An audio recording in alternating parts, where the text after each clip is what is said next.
This is your news bulletin from Power 102 Digital. It is Thursday, the 26th of September, 2024. Good morning, Trinidad and Tobago. This is News to 6 a.m. on News Power Digital. A man and his brother are killed outside a preschool in Mova.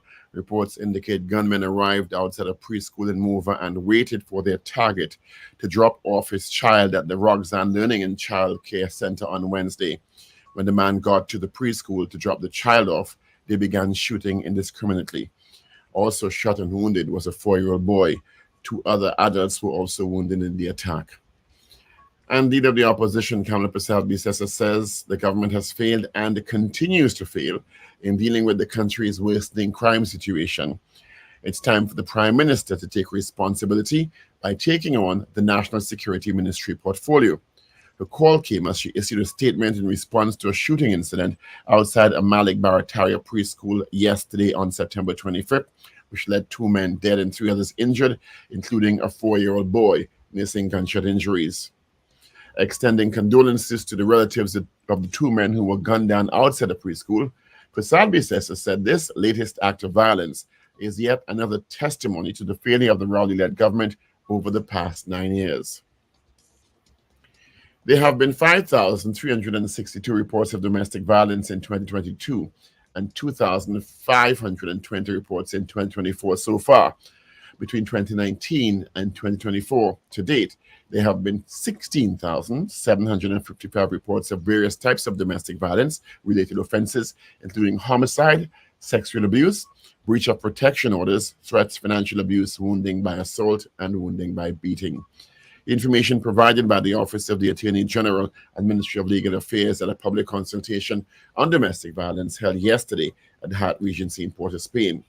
The consultation was held by the Office of the Attorney General and Ministry of Legal Affairs.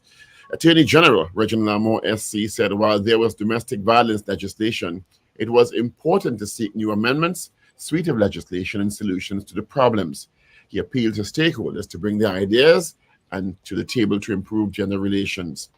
Lamour also made reference as well to society's failure to save Samantha Isaac, who was shot in both legs and behind her head by an abusive, jealous, possessive ex-boyfriend and left on the roadway in Carenage. He later shot and killed himself when police confronted him some hours later. Lamour said while there was domestic violence legislation, it was important to seek new amendments, suites of legislation, and solutions to the problem.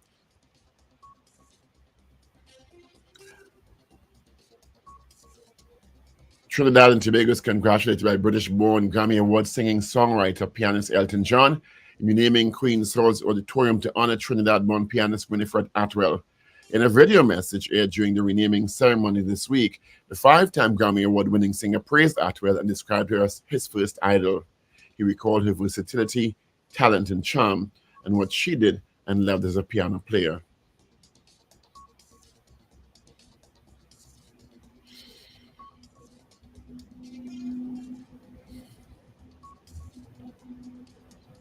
In news of the region, one government member of the Parliament's Integrity Commission Oversight Committee in Jamaica, Colonel Charles Jr., states the Integrity Commission should be compelled to certify the statutory declaration of Prime Minister Andrew Holness, allegedly because the IC's Director of Corruption Prosecutions has ruled that no charges should be laid against Holness.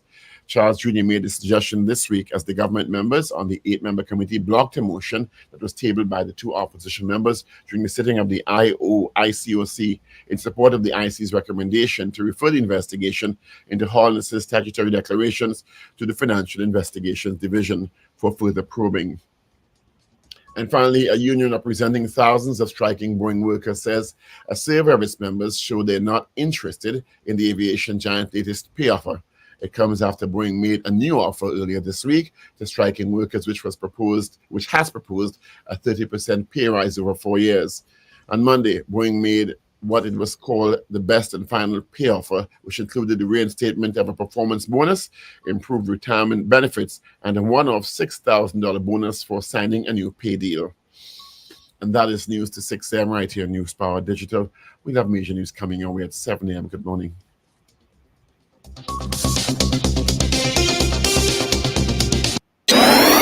Up to date and credible. Power 102 Digital.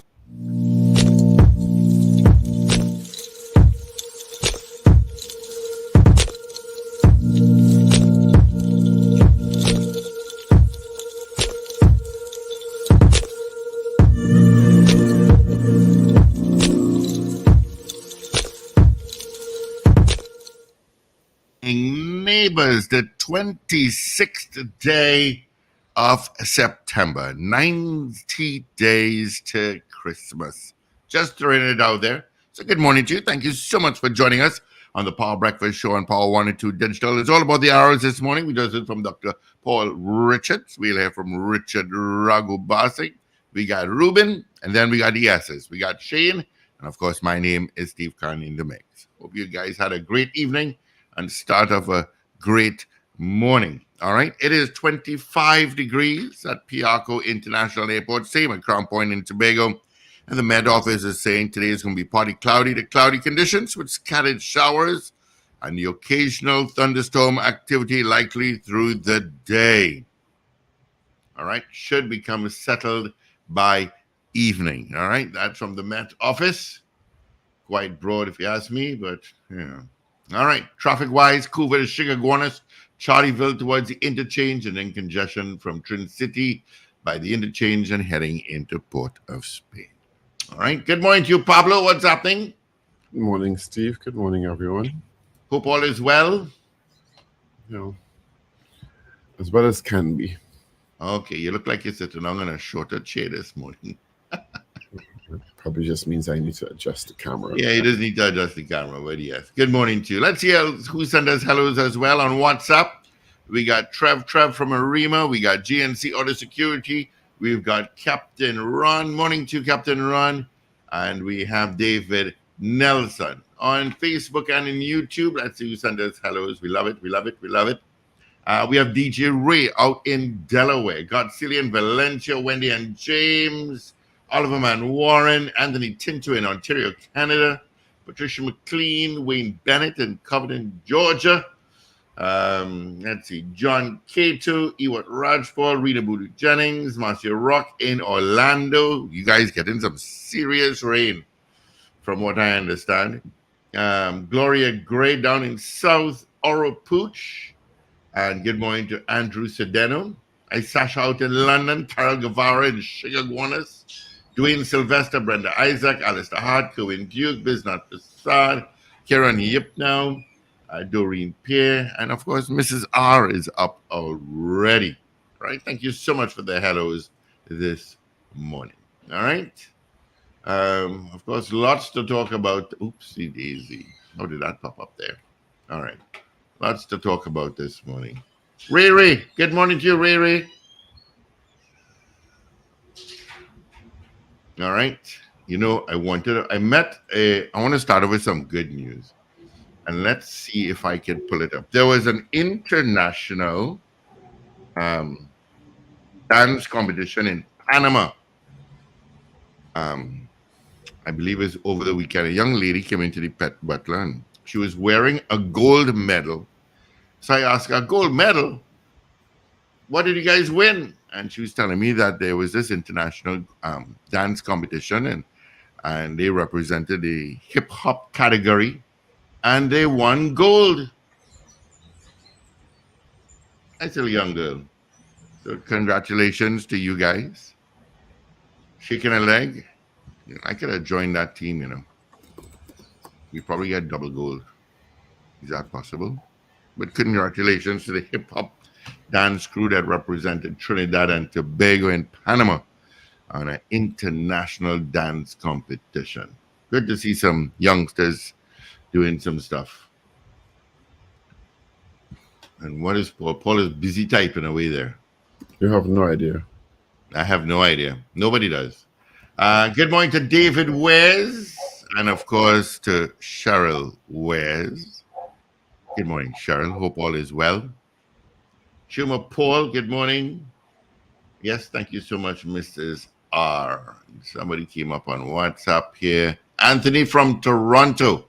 Good morning to you as well. Of course, those in North America is celebrating. Well, not celebrating. It is the first week of the autumn season, as you call fall. So you know the winter is coming. Yeesh, can't handle that cold at all, boy. Sometimes that cold, go through your bones. Evans David. Yeah, Karen, that's right. Next Olympics, we can send them up. Maybe we'll have a breakdance team going up to the Olympics. What is it, 2028? Yeah. And of course, that sad story yesterday. I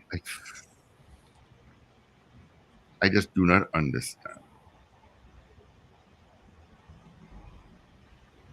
It's so commonplace now that. Yeah, but we cannot get numb to these things. And yes, we do. We're in the pot. 2 cousins. One dropping off his daughter is a girl. Can't remember. And guys waiting for them. A preschool, 4 years old. You know, I don't know, I really don't know.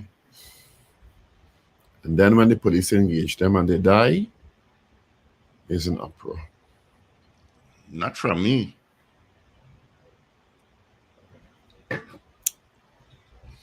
Trying to behave myself this morning. Why start now?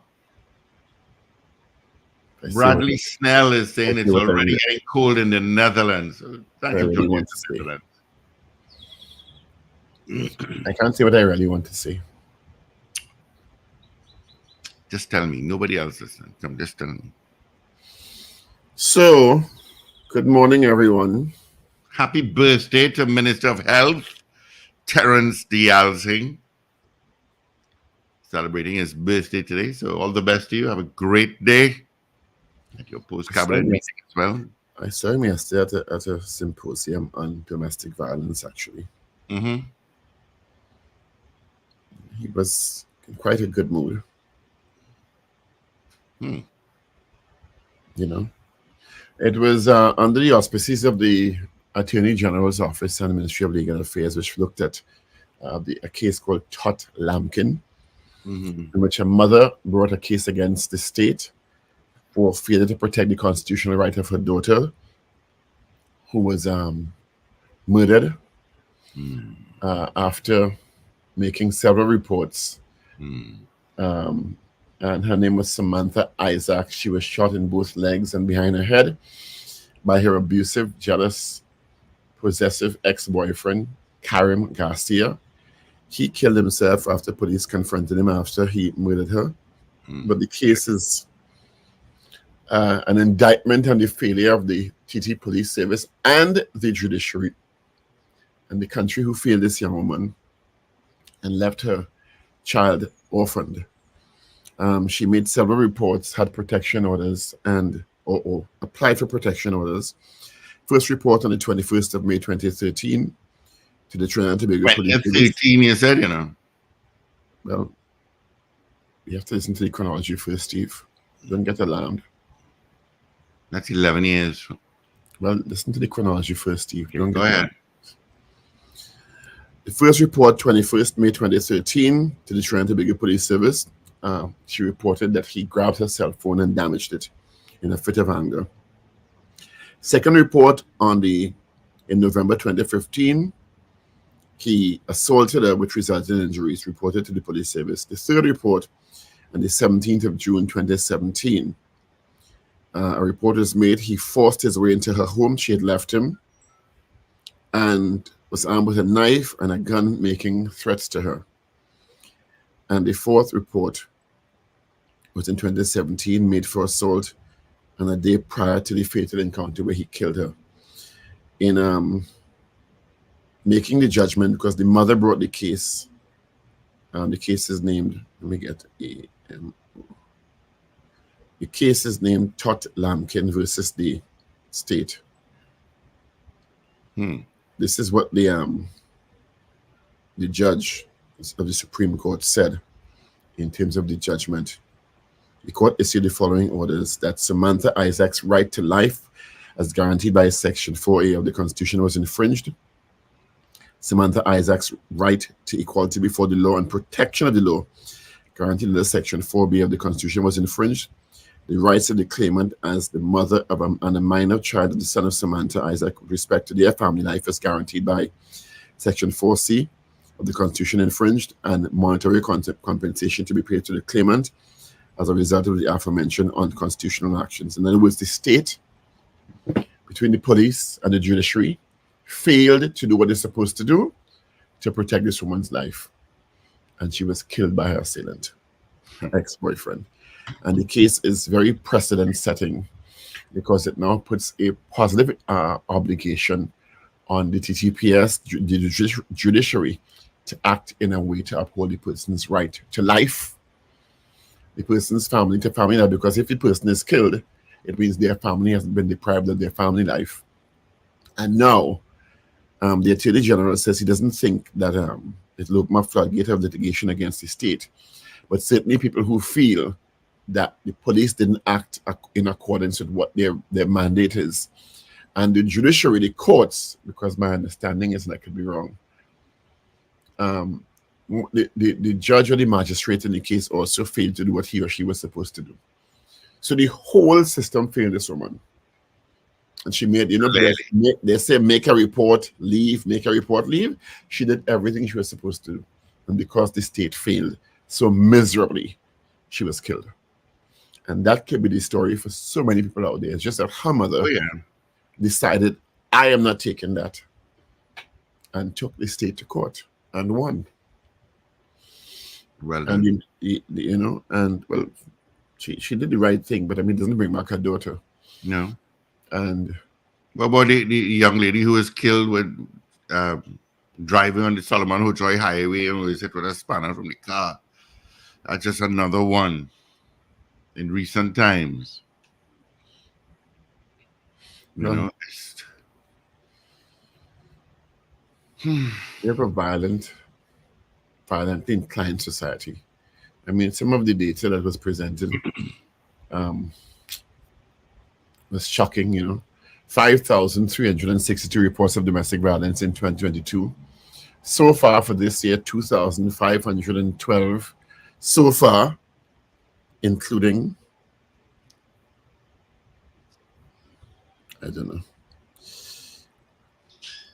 including for this year, 17 homicide murders, 107 sexual abuse, 1,227 assault by beating. This is domestic violence. 45 child abuse and abandonment, 132 malicious damage, 698 threats, 85 verbal abuse, and 88 woundings. There are about 8 to 10,000. This is going to surprise a lot of people. 8 to 10,000 protection orders applied for on average every year. And about 1/3 of those, according to Lynette C. Brand Sweet Senior Counsel, are from men who feel they're being abused, they're being verbally abused, they're being threatened by their partners, wives, girlfriends, whatever else. You understand? So we have a culture of abuse in the country. We I guess it's become so normalized by what we see around us all the time that we think that's the way to resolve differences of opinions. But I mean, it is a really tragic situation, and I hope that and a lot of laws are in place, but if the agencies that are charged with the responsibility of upholding the laws and applying the laws and doing their job, as was in the case of Samantha Isaac, I mean, people are going to get more and more frustrated, and there are going to be more and more deaths as a result of failures of the system. So, I don't know. And then, it's like a trend, because look at the situation in Malik and Barataria yesterday. It's now these gunmen do not care if they see a child. And they don't. They do not care if they're in the vicinity of a preschool and a child or children may be around. They don't care if a child may be killed, as we've seen before. Mm-hmm. They're opening fire because they have their target and they have the evil missions, and they don't care. Mm-mm. And the gunman walking around this morning, stand up next to you in a store. Mm-hmm. You pass them. Imagine that. Yeah. Hmm. The leader of the opposition has said that she thinks that the Prime Minister should take on the portfolio of Minister of National Security. Yeah, boy, that's a full-time job. Well, it's not unheard of. I think, if I'm not mistaken, Basdeo Pandey took on the job. Mm-hmm. If I'm not mistaken, I can stand corrected. Somebody could correct me if I'm wrong. Depending on the crime situation, I think when the late Basdeo Pandey was Prime Minister, he took on the post of Minister of National Security. I could be wrong. You could correct me if I'm wrong. Very often, Prime Ministers take on either Minister of Finance and or Minister of National Security, depending on the seriousness of the situation. Right now, we have two ministers in that position, Fitzgerald Hines and Keith Scotland, SC. Mm-hmm. So, and yeah, crime is probably the biggest issue facing this country right now. Yeah, the number one issue, I believe. And will continue to be the number one issue facing this country. Yeah. The way we're going. So, I don't know. I don't know when it's going to get any better. If it's going to get any better, what's the answer? What are the answers? And yes, just I mean, you look at the what's the word? Mass media's interpretation of intimate partner interactions, and the words that are used for intimate encounters now. Jam for intercourse, blast. I go jam she, I go jam he. So So it's not getting jiggy with it anymore. well, there's several quite obtuse terms, and of course the defenders are really jumping out and equivocating to excuse poor performance. It's astounding to me, the equivocation that comes in when you start to talk about the failure to address crime effectively. Right? Yeah. Mm-hmm. Let's open the phone line, sir. So frustrated at this point. I don't even know what to say. Bodies are piling up at the Scarborough mortuary, apparently. Oh my goodness. And cops and soldiers hit the streets. DCP increased city patrol begins. A joint task force 1 operation began on Monday, was officially announced yesterday during a police regiment walkabout in downtown Port of Spain. During these operations, citizens are expected to see stepped up patrols with both police and soldiers, and operations started in the Port of Spain division, the Western Division, the Eastern Division, the Central Division, and the Southern Division. DCP Operations Junior Benjamin told the media yesterday, this is, I'm reading from the Express here, this is where we seek to increase the presence of both police and the defense force so that persons could feel free.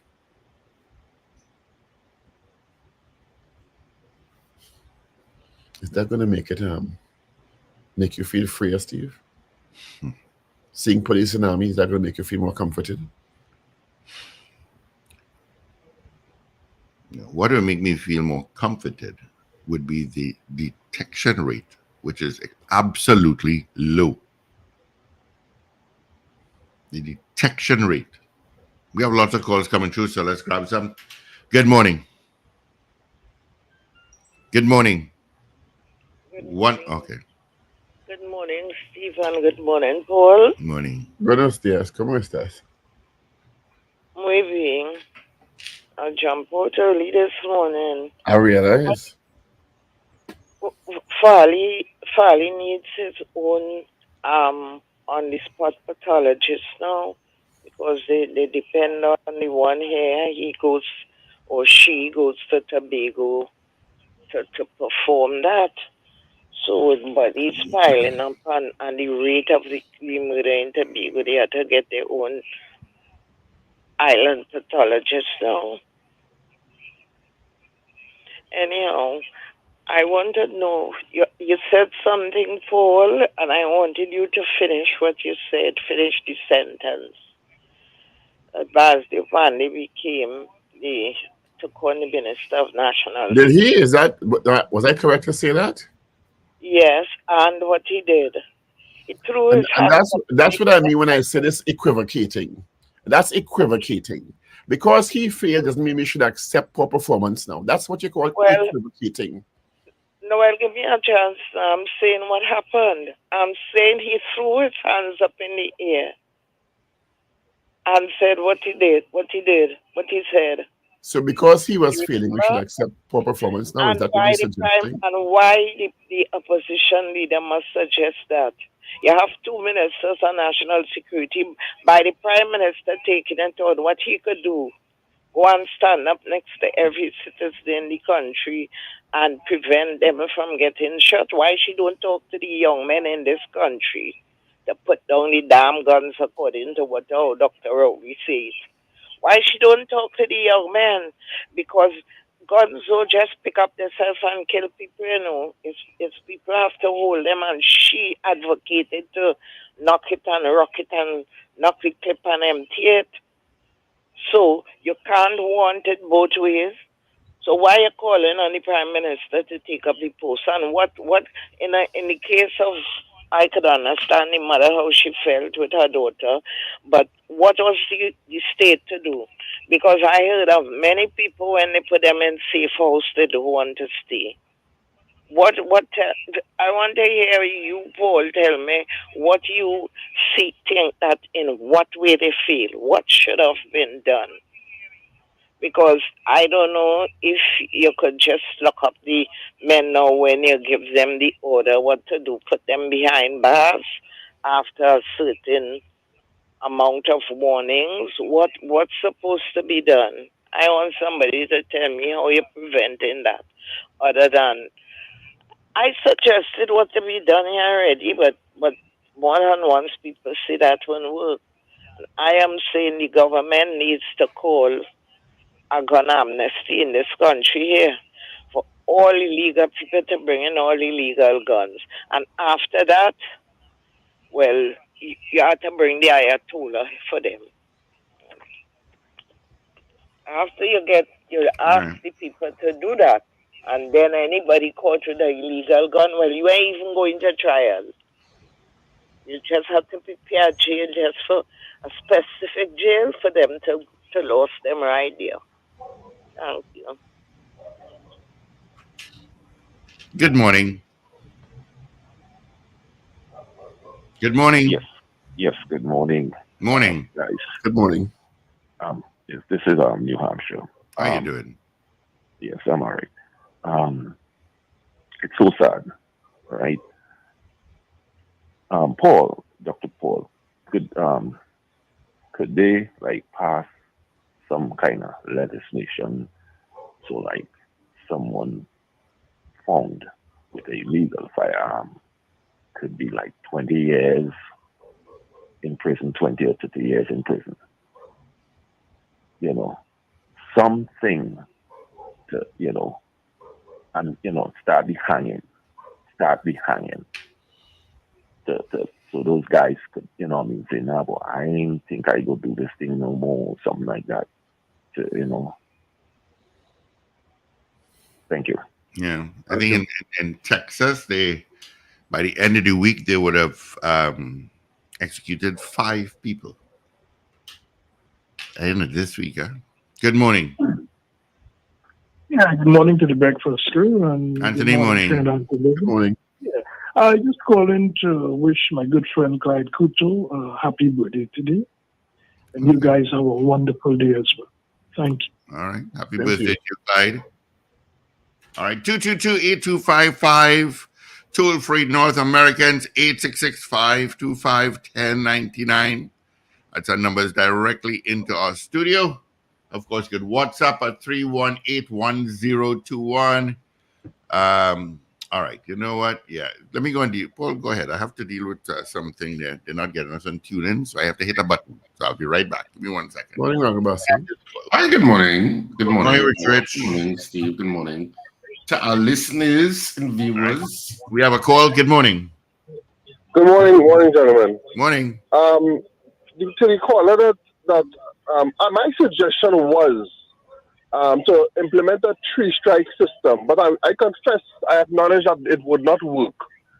To the caller that suggested start the hanging. To hang somebody, you must convict them first.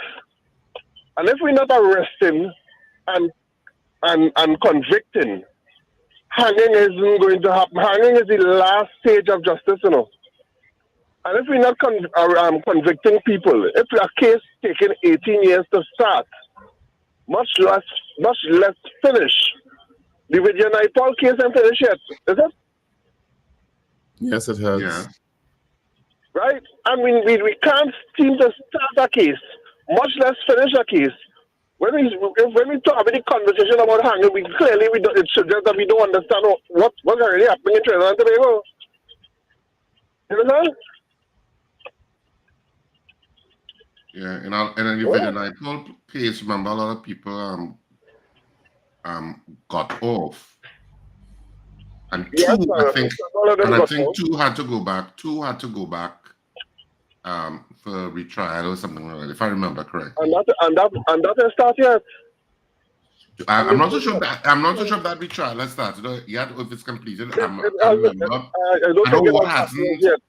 know what hasn't been completed was the issue of Dana Seatal. Dana Seatal is another. That's the popular ones, eh? Yeah, that's the popular ones. And if you listen, I'm sure Paul could attest to that. When you listen to the people in remand yard, the jailbreak they had from remand yard, that was the biggest outcry that we didn't pay any attention to. The jailbreak from remand yard, the perpetrators alluded to the fact that indicated that the reason they attempted the jailbreak was because they were frustrated in the sitting in remand, and their case would not start. So they got frustrated being sentenced being convicted without sentencing. And that is what sparked the jailbreak. And since that, a police died, 4 men died after that. And we have done nothing to fix the system, reference expediting trials. If we had a proper justice system that was effective with trials, a three-strike system might work, because it means, okay, you do one thing, you're convicted, all right, you get apply, you give a lighter sentence, you do a next thing, but the third time, go to jail, go directly to jail, do not pass, do not collect $300. So one of the things we need to start with is building a maximum security, as the first state-of-the-art maximum security prison. And second thing is fixing the justice system, that we could effectively implement a three-strike system in this country. Because the police is saying it, we seem to know it. The problem that we're having is repeating offenders.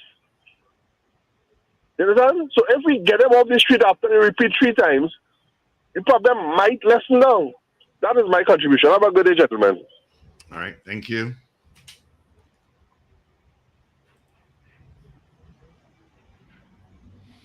All right, we're still taking your calls. 222-8255.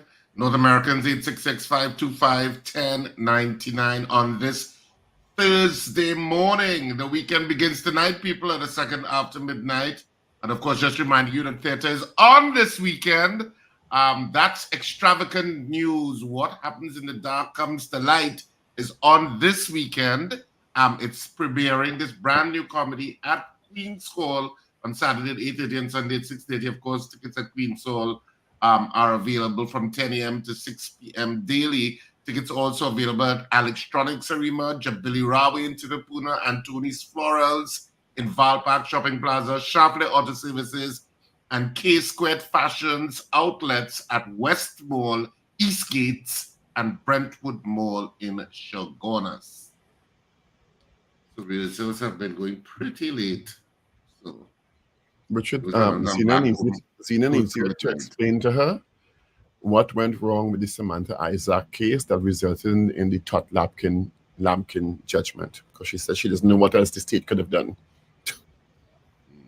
I didn't have the strength this morning.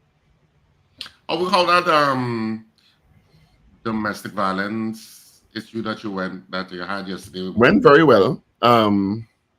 There was an assertion by someone that there are many persons who are victims of domestic violence. For some reason, they choose to represent themselves. And although there was one case in particular that was referenced, the magistrate or judge or master, I think it's the magistrate, kept asking the person, don't you want legal representation? Legal aid is available. And they said it's becoming more and more common that people are saying no for some reason. I don't understand that. And they were referring them to legal aid, and they said you can get representation at no cost through legal aid, and they kept saying no. I don't understand what that is about. Why would you not want free legal representation? Some people prefer to represent themselves for whatever reason, but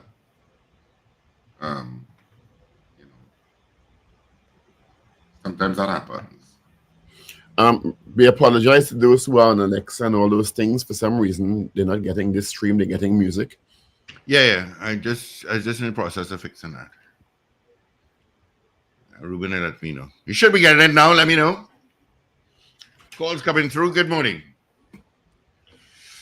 Can I get the chance to just read the answer, Dr. Paul? Listen to me. Why you don't have the strength this morning? You always have the strength to take Tina, did you read the case? Did you follow the details of the case? I didn't read it, but you said certain things there. But you were asserting that you don't know what else the state could have done, but you didn't read the case. And I'm not arguing with you, I am asking you what else, if you read it. It's the same thing you did the other morning when I said the thing you asked me if some question, something I said, and you see, go and read the I forget what it was. No, well, that is why you're there. I don't know. The police failed in their duty, and the judiciary, the courts failed in their duty to protect the woman's rights as the essential. This is what I'm asking you. In a case like that, when you say the police fail in their duty, what? That's what I'm saying. You just lock up people. When you give out an order, a protection order, do you lock up the offending party? A protective order is injunctive. Richard explained to them what that means. It is not a criminal penalty. It is to the person to say, if you are threatening the person, stop threatening the person, or law enforcement will intervene in a more punitive manner. Am I wrong, Richard? No, I mean, well, what happens is that order is, once that order is given, it means whatever the order says you're supposed not to do. And if you're in breach of that order, then the police can take action. Exactly. But sometimes, particularly in that case, they didn't take the kind of action that was necessary, which is why the court was so condemnatory in terms of the police and their inaction in terms of the breach. And sometimes people have to go through the issue of even bringing a breach of protection order into the system, rather than it being activated as a matter of course that, look, X has happened, which led to the whole issue of those, the issue of possibly electronic ankle bracelets being utilized more as domestic violence orders. Well, I raised that yesterday. The breach. I raised that yesterday, and it was Thank you. Yeah, but what I just want to say, thank you, and that is what I mean. But for Paul to go silent, I mean, I didn't understand it. Well, let me tell you something. When you hear I make up say something, I want you to take my own, okay? Because you just looking for war, right? Thank you. Talk when you say talk. Stop when you say stop talking, right? Jump when you say jump. Whine when you say whine, right? Don't you understand? Once you understand the task. So I brought up at the symposium yesterday, the public consultation, I brought up the issue of electronic monitoring, which was the Electronic Monitoring Act was amended to include potential victims of domestic violence who could ask for, depending on the threat assessment, the lethality assessment as it's called. And there was a lacuna that was identified whereby even if the alleged perpetrator was found to be in breach of the protection order, somebody in some district office could say no, because he find the systems in place to deal with it. So it's not been really, to me, effectively utilized.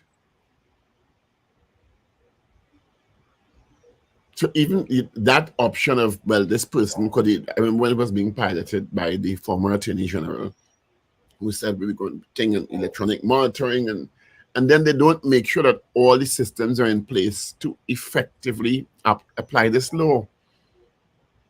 Because passing the law is just one part of it. Sometimes there are several steps and support systems and institutions that need to be working in concert with each other to apply the law effectively. And very often, as was discovered yesterday, these agencies, the police, the judiciary, this one, that one, working in silos. So left hand don't know what the right hand doing, their foot kicking it. It's just sometimes bizarre. Yeah. And my issue, because sometimes you have steering committees and other such iterations of activating or implementing a law. So you should engage, because we know how serious and public this type of issue is. So put things in place and fix it. Ragoobarsingh, one of the panelists yesterday, I would not call her name, senior clinical psychologist, was put on a committee. You know what the objective of the committee is? To make sure that all institutions and agencies and elements of the law are working effectively, to kind of audit to see if the system is actually working, because this person, a lot of victims of domestic violence comes to this person. So they actually put a committee together to make sure the law is being applied properly, if there are any gaps that need to be filled. She says she's still waiting for the meetings to start. I mean, it's like I have to ask the question, you think the 40-member food prices committee meet yet? Have you seen anything in the news that suggests the 40-member food prices committee met? I mean, it's just these grandiose announcements and like,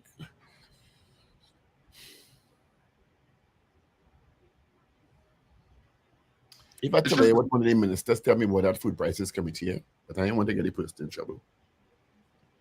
I suppose ultimately it comes back to how serious we are. Yeah. About finding solutions that protects the interests of citizens in terms of the issues that they face in everyday life.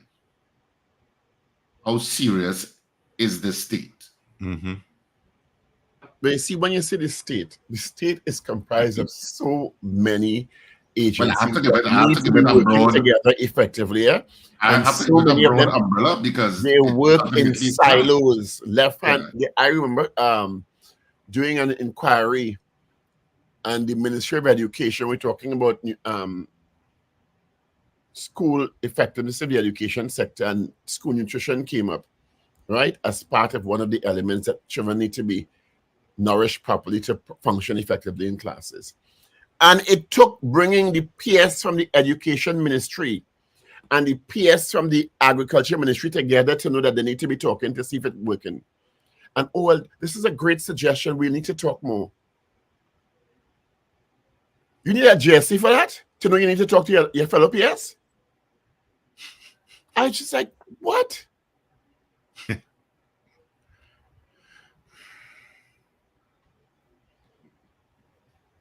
It's frustrating.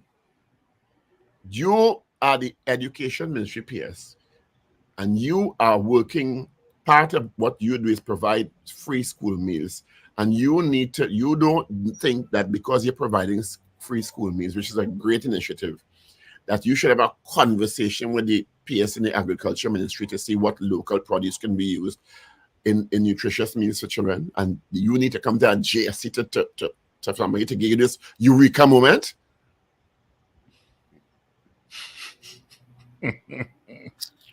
This just incensed me, yes? Oh, yeah. For usually have papers.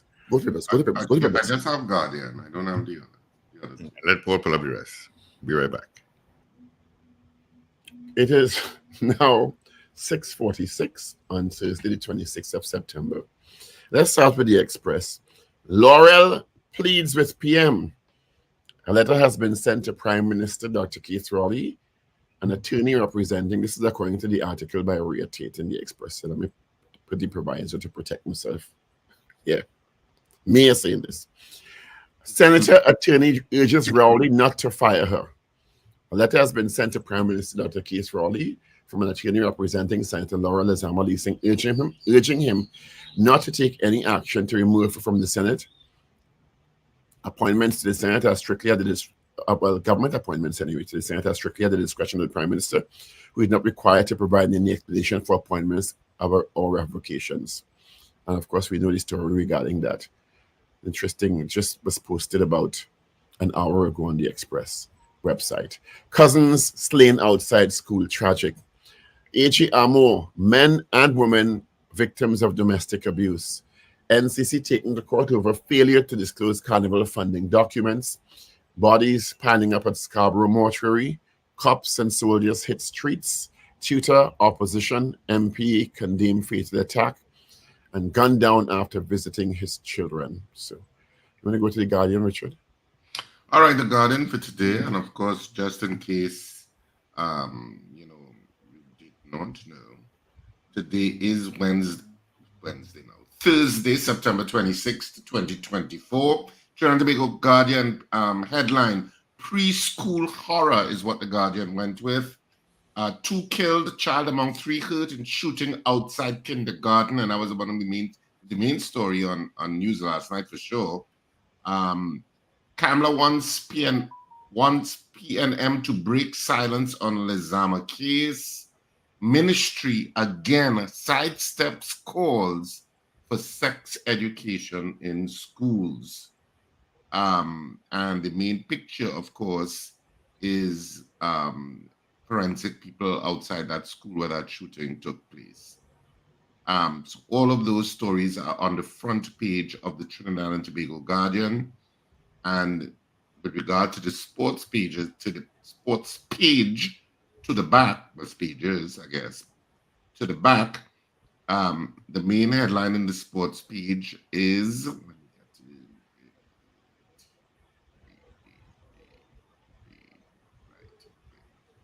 Today? While I get it, let's some music for your entertainment. Love is a many splendid thing. Okay, I'm not getting these sports pages. Okay, sorry. Injured Bravo undergoes MRI. That's the main headline on the back of the sports page, and that's all you need to know, at least in terms of the main story in the sports. Let's move now to the news day for today. Moruga woman 69 beaten and robbed during home invasion. Liming with stranger ends woman being dumped in Clifton Beach bushes. PM urged to take up national security ministerial responsibility. Canada government continues to fail on security. 2 dead. Toddler among 3 shot in Malik. Gunplay at preschool. ORTT recipient Professor Hussein. Trinidad and Tobago must complete digital transformation. DPP calls off illegal entry case against Cuban boy. Chase Village man dies in hospital 1 day after being shot in the head. An army officer female friend robbed. So those are trending stories in your Express, Guardian, and Newsday for today, Thursday, the 26th of September, 2024. All right, let's get the results of our morning poll where we asked you yesterday, should the female officer who reversed a vehicle close to children in a viral video be disciplined? That was our poll yesterday. The results, 92% said yes. A senior police officer yesterday told me at the conference that is being thoroughly investigated. They were appalled, and the investigation is on the way. Good. And that she is an officer, contrary to the questions of some. I don't know, everybody is speak about a police t-shirt and put it on. Yeah. So the question today, Ragoobarsingh, do you have one? Off the top of my head, do you support the FPA's call for sex education to be introduced in schools? We still having that conversation. Imagine that. So the Family Planning Association apparently made that call again yesterday, because I was on news last night too. Because you have so many teenage pregnancies, etc., that the state should bite the bullet, and we still having that conversation. Still having that conversation in 2024. In 2020, all schools? Did they specify if it's primary, secondary, or just schools? We just said schools. I can't believe we still having this conversation. There you go. There's a question, sir. All right. So that's our poll question. It's up on your screen. Well, it was up on your screen.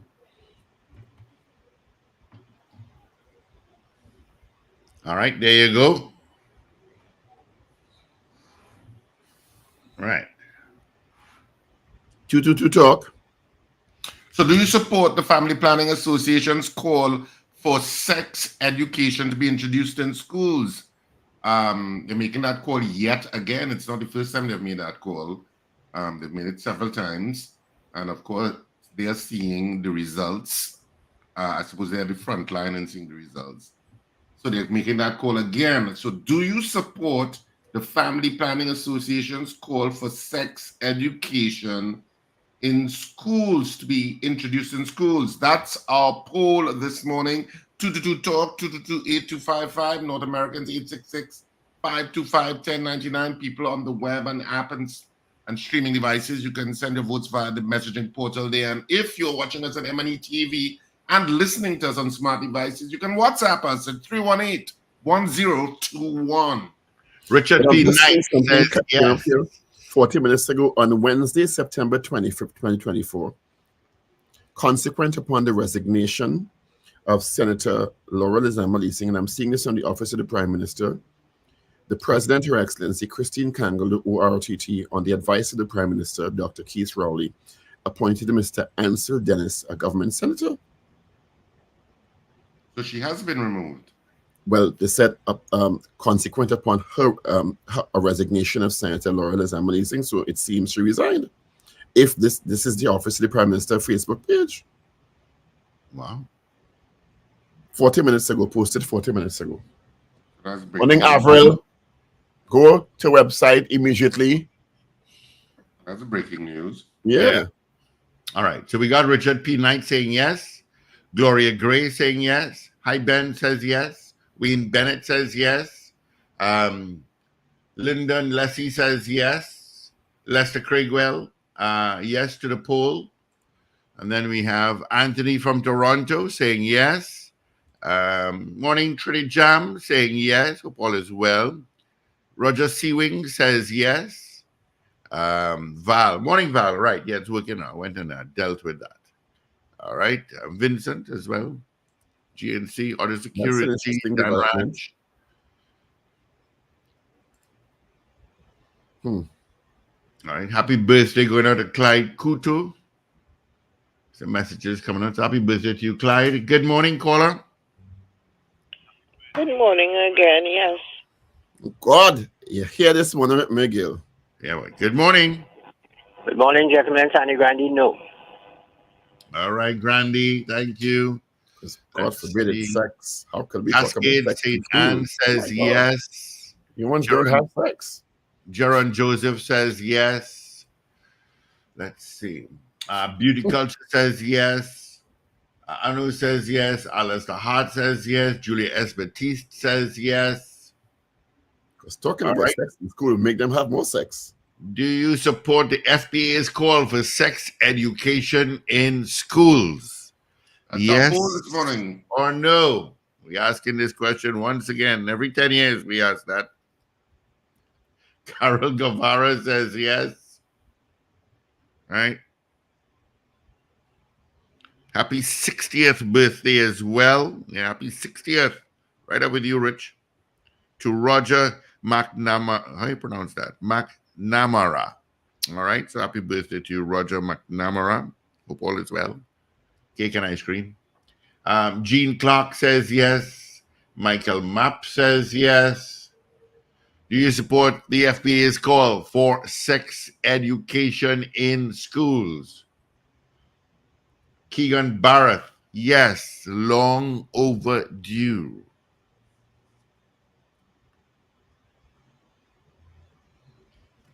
So our poll this morning, do you support the Family Planning Association's call for sex education to be introduced in schools? That's our poll this morning. 222-TALK, 222-8255, North Americans, 866-525-1099. People on streaming platforms, you can send your votes via the messaging portals. And if you're listening to us on M&E TV and smart devices, you can WhatsApp us at 318-1021. If you're outside of TNT, add the code before it. All right. You support the FBA's call for sex education in schools. David Wares, yes. Ray Garcia, yes. CPT Singh out in Caroni says no.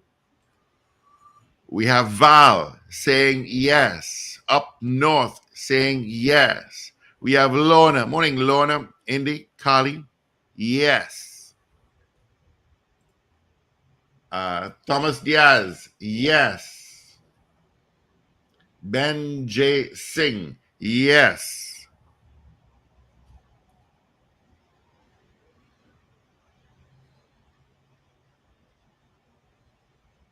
All right. Good morning to you, PP. Happy 60th birthday as well to Gail Jones from the entire San Juan team. So, Gail Jones, happy birthday to you as well. Catherine Henry says yes. Curtis Patrick says yes. Do you support the Family Planning Association's call for sex education in schools? That's our poll. It will stay up on our website and mobile app until tomorrow morning, where we give you the final results.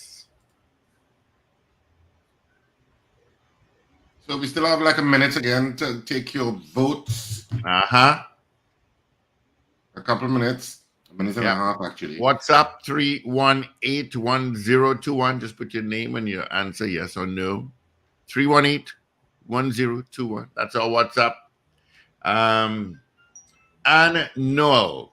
Good morning, Anne from Canada. Where in Canada are you? It's huge, you know. Says yes.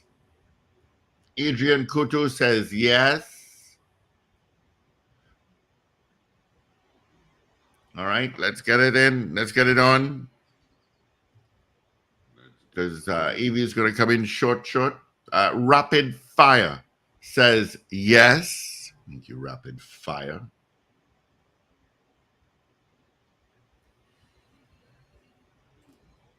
Let's see. Check in WhatsApp. No, just got Val was the last one. Right. Okay.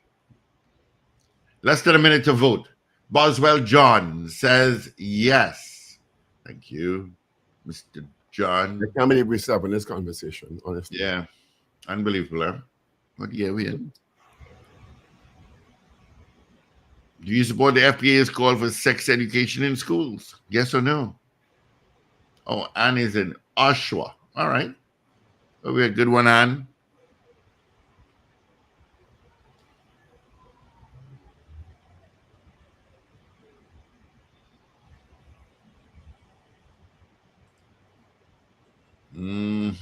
Let's check in WhatsApp here. Nothing new. Anne was the last one out in Oshawa.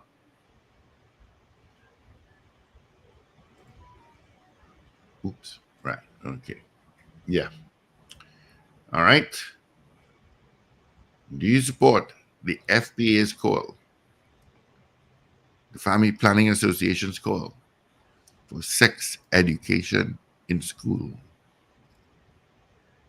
Yes or no? Which one you going with? Vaughn Drayton just snuck in saying yes. And I'm now seeing CNC reporting secondary school teacher Lisa Atwell is the People's National Movement's pick to contest the Moruga Table and constituency in the 2025 general election. Is that the Sea Gypsy contested last election? I think that's Michael Benjamin of that seat. I'm not sure. Edge says yes. Thank you, Edge. And the whole of the U2 crew.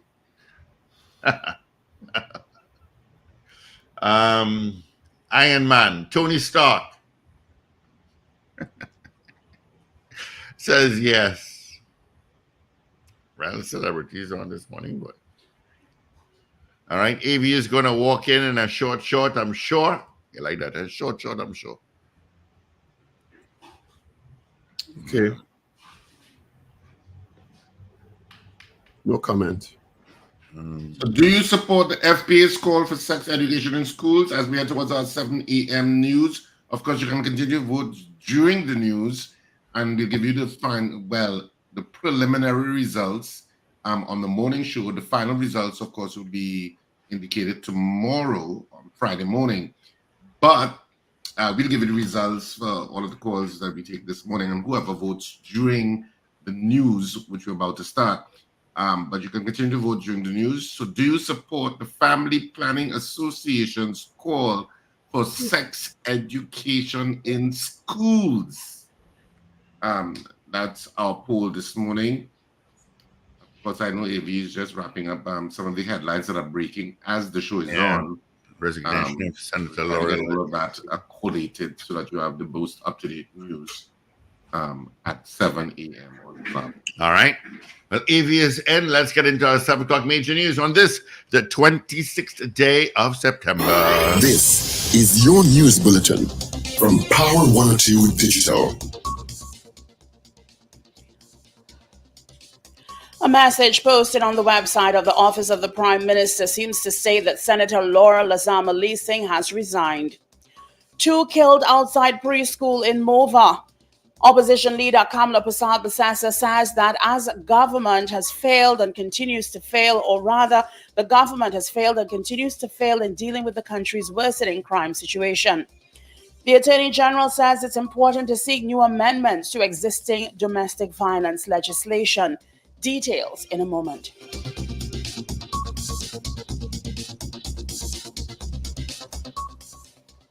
This is News 2, 7 o'clock on Power 102 Digital. I'm Avril Sentel-Bab. Good morning. A message that was posted on the website of the Office of the Prime Minister seems to state that Senator Laura Lazama-Leasing has resigned her position. The Express newspaper reported today that a letter had been sent to Prime Minister Dr. Keith Rowley from an attorney representing Senator Laura Lazama-Leasing, urging him against taking any action to remove her from the Senate. Appointments to the Senate are strictly at the discretion of the Prime Minister, who is not required to provide any explanation for an appointment or a revocation. Lazama-Leasing, who's also the People's National Movement's education officer, was thrown into the spotlight when an interim protection order was granted by the court against her by Master Alana Jameson after Lazama-Leasing's husband, Darren Leasing, filed an injunction. However, posted to the Office of the Prime Minister this morning was the message, quote, on Wednesday, September 25th, 2024, consequent upon the resignation of Senator Laura Lazama-Leasing, the President, Her Excellency Christine Kangaloo ORTT, on the advice of Prime Minister Dr. the Honorable Keith Rowley, appointed Mr. Ansel Dennis as a government senator. Mr. Dennis is a former Chief Secretary of the Tobago House of Assembly. We will have more on this story as it develops. A man and his cousin were killed outside of a preschool in Mova yesterday morning. Reports indicate gunmen arrived outside of a preschool in Mova and waited for their target to drop off his child at Roxanne's Learning and Child Care Center on Wednesday. 36-year-old Jared Calise and 32-year-old Kimo Calise's cousin were both killed. According to police, at about 7:55 a.m., Jared Calise was standing at Johnny Basement Road, Upper 7th Avenue, Malik, when a vehicle approached. At the time, his cousin was nearby. They were waiting for transportation for one of their younger relatives to go to school. Two armed men exited the vehicle and opened fire on the two men. Jared Calise fell to the ground and died. However, Kimo Calise attempted to run for safety but was pursued by gunmen who continued to fire at him. Kimo attempted to run into the nearby Roxanne's Learning and Childhood Center to escape his assailants. However, he was still shot. The gunman did not enter the center in pursuit of Kimo, but instead fled the scene in a waiting vehicle. Three other people who were standing nearby were shot, including a 4-year-old boy who was shot in the leg by a stray bullet. Kimo Calise died while undergoing treatment at the General Hospital. A 48-year-old woman was shot in the upper chest and suffered a broken collarbone. Police were told that she had recently returned to Trinidad after working on a cruise ship for the past several months. A 4-year-old godson, whom she was dropping off at the child care center, was shot in the leg. They are both hospitalized in stable condition. The fifth victim was in serious but stable condition last night, according to reports.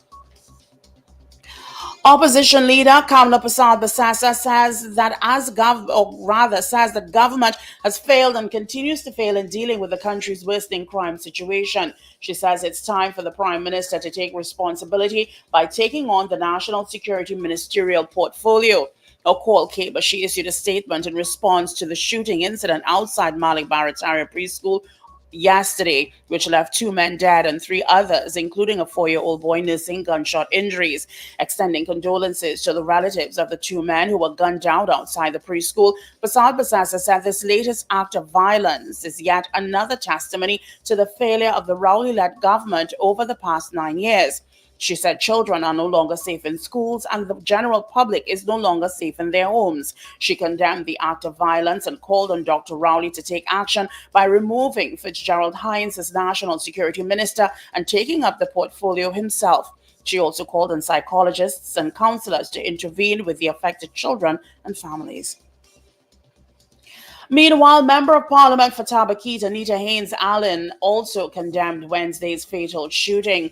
Mrs. Haynes-Allen, the UNC Shadow for Education, noted with great concern that schools are spaces that are meant to be safe havens. However, they have become targets and crime scenes.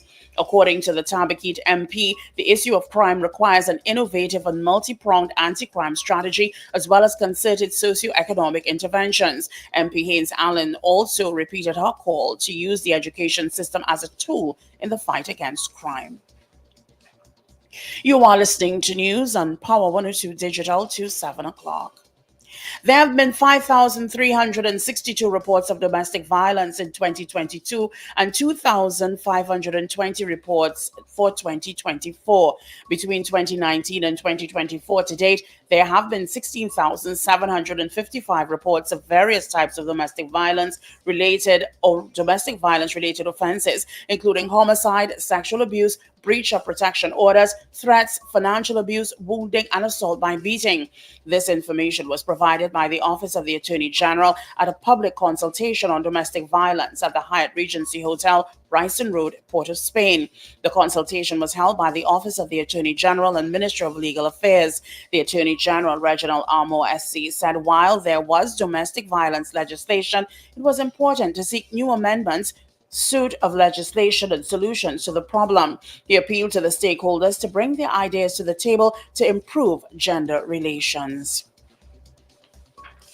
Well, finally, here is weather news for the period today until midnight. Trinidad and Tobago and the remainder of the Lesser Antilles, partly cloudy to cloudy conditions with scattered showers and occasional thunderstorm activity likely throughout the day. Conditions should become more settled by evening into night. Nighttime fair to partly cloudy with isolated showers. Please note that gusty winds and street or flash flooding may occur in or near heavy showers or thunderstorms. Expect a temperature high of 33 degrees Celsius at Piarco International Airport and 32 degrees Celsius at Crown Point in Tobago. Currently, it is 29 degrees Celsius at Piarco and 26 degrees Celsius at Crown Point.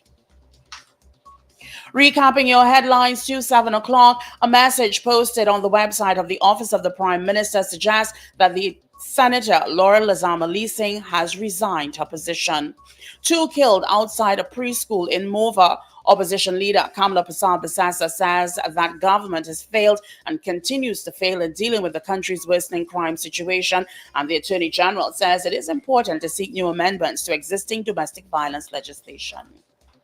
I'm Avril Sintil-Bab. That was News 2, 7 o'clock on Power 102 Digital. Look out for more news in detail at 12 noon today and an update at 8 o'clock this morning. For more details, log on to power102fm.com.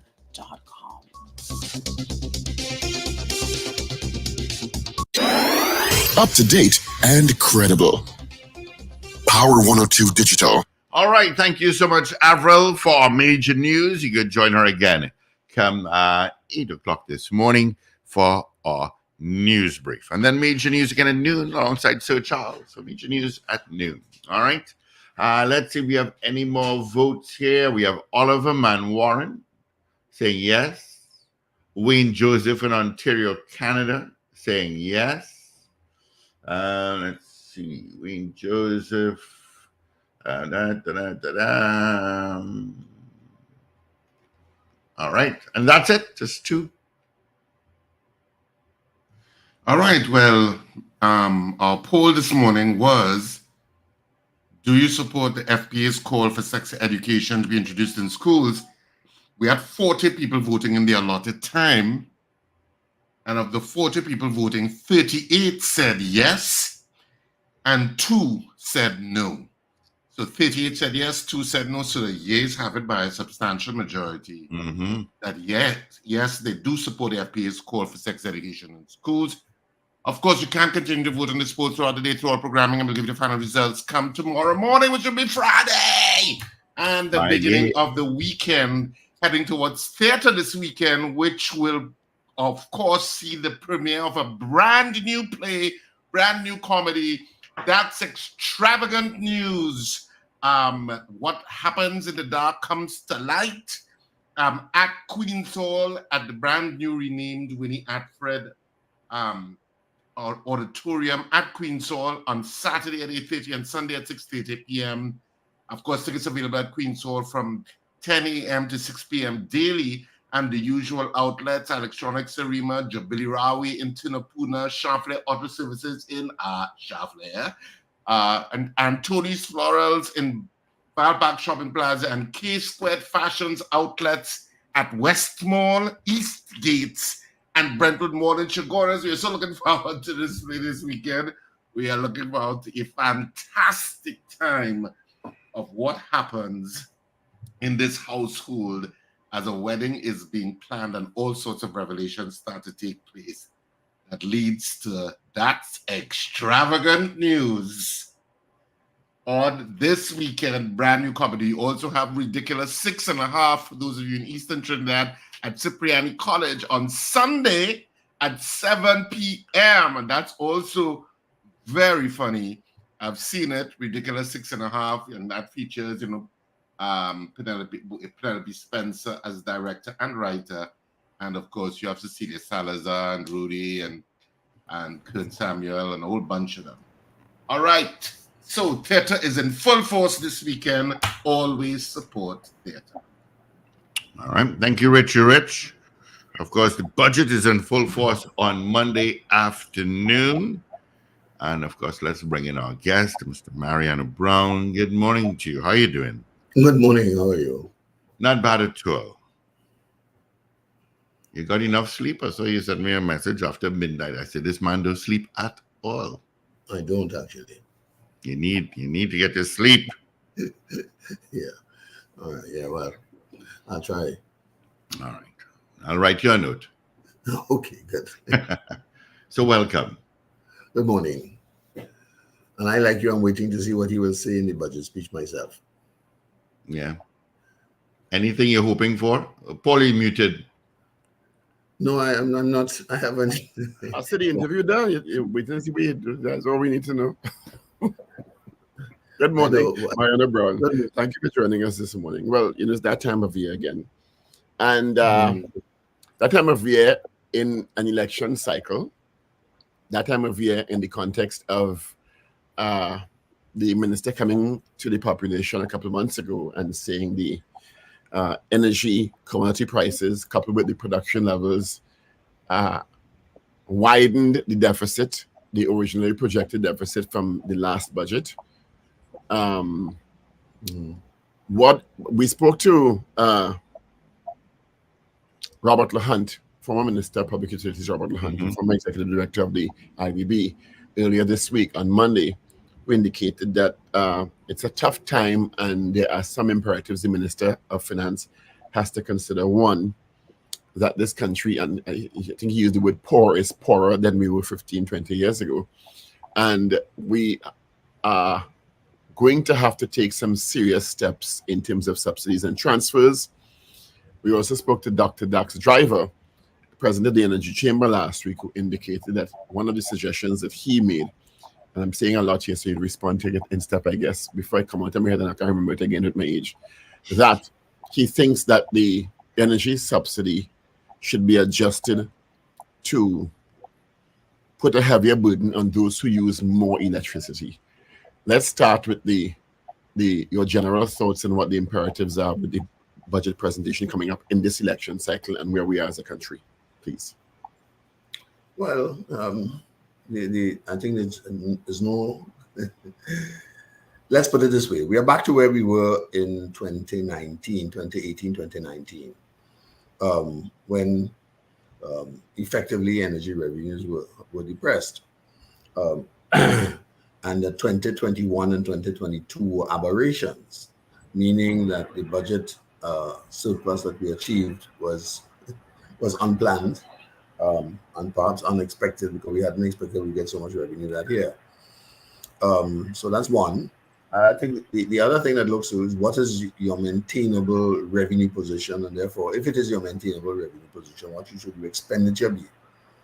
And the next question that follows from that is, what expenditure do you cut, and to what extent? Now, that's where we are.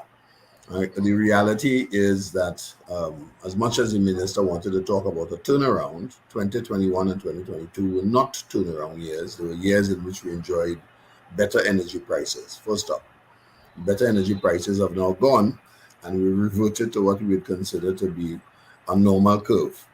And we have declining production.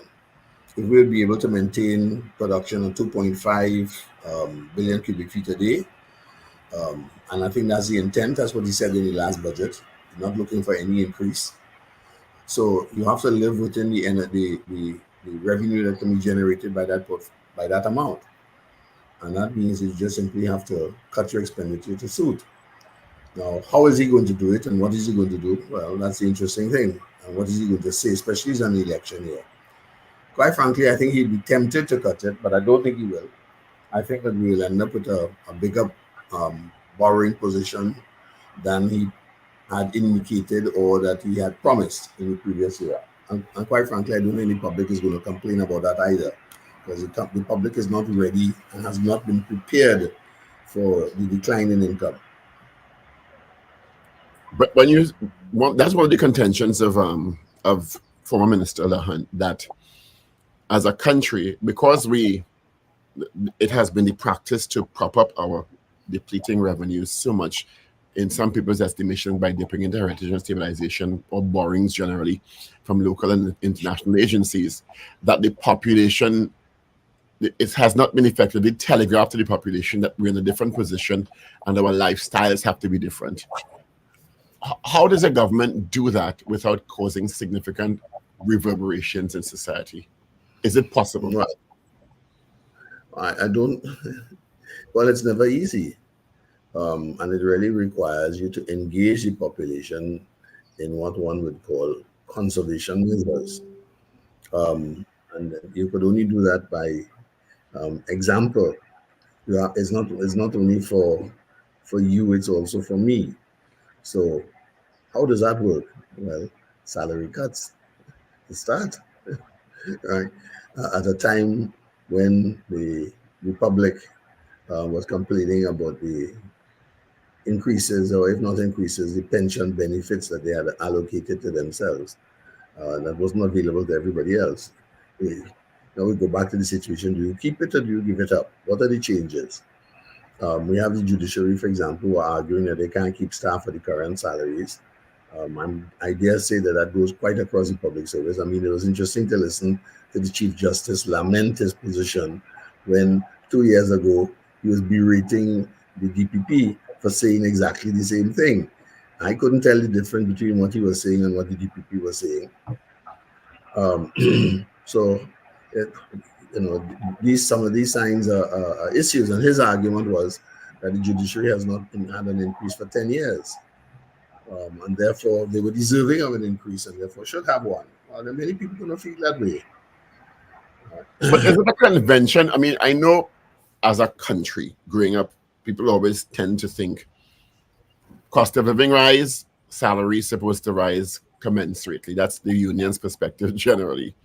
But have we had a tendency to look as a country at economically where we are? Is it that we're earning what we were earning 10 years ago when you got that salary increase at that level? And it also trickles into margins for private sector also. Is the country doing that kind of analysis? Can we afford salary increases? Are we willing to accept salary cuts? So just the word salary cuts sends a shrill through people's spines, because there are many people already struggling in what they're making. So just the thought of a salary cut puts you into a different tailspin. Mm-hmm. Yes, and there are some levels, and that's one of the reasons why we talk about what is the poverty line and so on. You have to do those kind of numbers, right? What is the household budgetary survey? What do people spend money on? And therefore, what is a maintainable position? And the answer is yes. We've been in this position before. We were in this position before 1970. We were in this position during 1986, 1987, and we're here again. All right, and the difficulty with that is that we've always been operating. When income goes up, then everything goes up, and then when the reverse happens, then you want everything to come down. It's difficult to do, and where you've had those kind of instances of those difficulties, you've had civil unrest. Sri Lanka will be the one that comes to mind. That's one of the reasons why politicians and people in public office have to be careful with the signals that they send. And you have to be careful with the signals that you send, because people act on the basis of those signals and will blame you if it goes awry.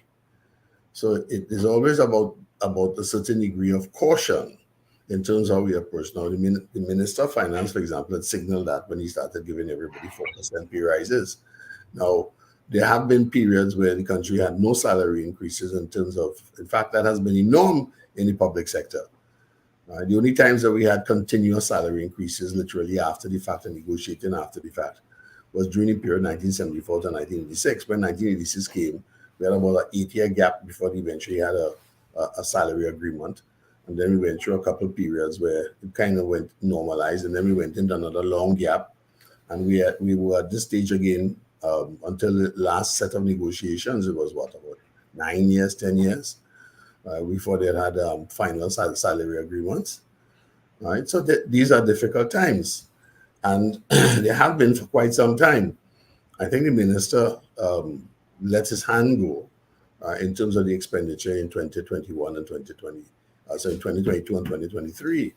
Right, now he's going to be in a difficult position to maintain it, and the only way he can maintain it is to borrow. The numbers are pretty stark on that one. He himself in the affidavit, I don't know, did you read those 42 paragraphs on June the 3rd? I read some, I didn't read 42. Well, the 42 paragraphs are pretty stark. He talked about the credit rating of the country, the fact that they couldn't continue deficit financing, that the TTRA was critical because we needed to basically make certain that everybody was paying their fair share and the tax collection was stronger. It was a litany which effectively said that he was in a very difficult position. And I suspect, one or two things happened. He didn't address it during the mid-year budget review, though he did say that he expected the deficit to climb to $9 billion. Right? And afterwards, he promised that the government would I'm not so certain he was talking to the country as much as he was talking to international associations or bodies like the IMF and so on, that the government would exercise restraint with regard to his borrowing position. Now, he's in that position now, right? I think we've been lucky. Both rating agencies have confirmed our rating as stable, and therefore we just want to run away in terms of S&P with regard to being at what one is considered to be junk bond status, right? So that means we have no degrees of freedom, right? And if that is so, and what he said in his in the affidavit effectively says about expenditure control, right? Which is a difficult thing to do in an election year, but that is the reality. But hasn't the administration been signaling that, the Prime Minister and the Minister of Finance? So almost, because a budget is not just dropped on people, you start getting hints and signals as to what to expect, so that the shock of the announcement on the day of the budget is not as profound. Well, that is true, right? But I can say that so far, those signals, I mean, it's one thing to say it, it's another thing to do it. And quite frankly, I don't get the impression that we've been committed to action. Quite the opposite. Every day we hear about something else, that another, well, not so much another priority. We have another, some sort of graduation for some sort of, if you want, transfer mechanism.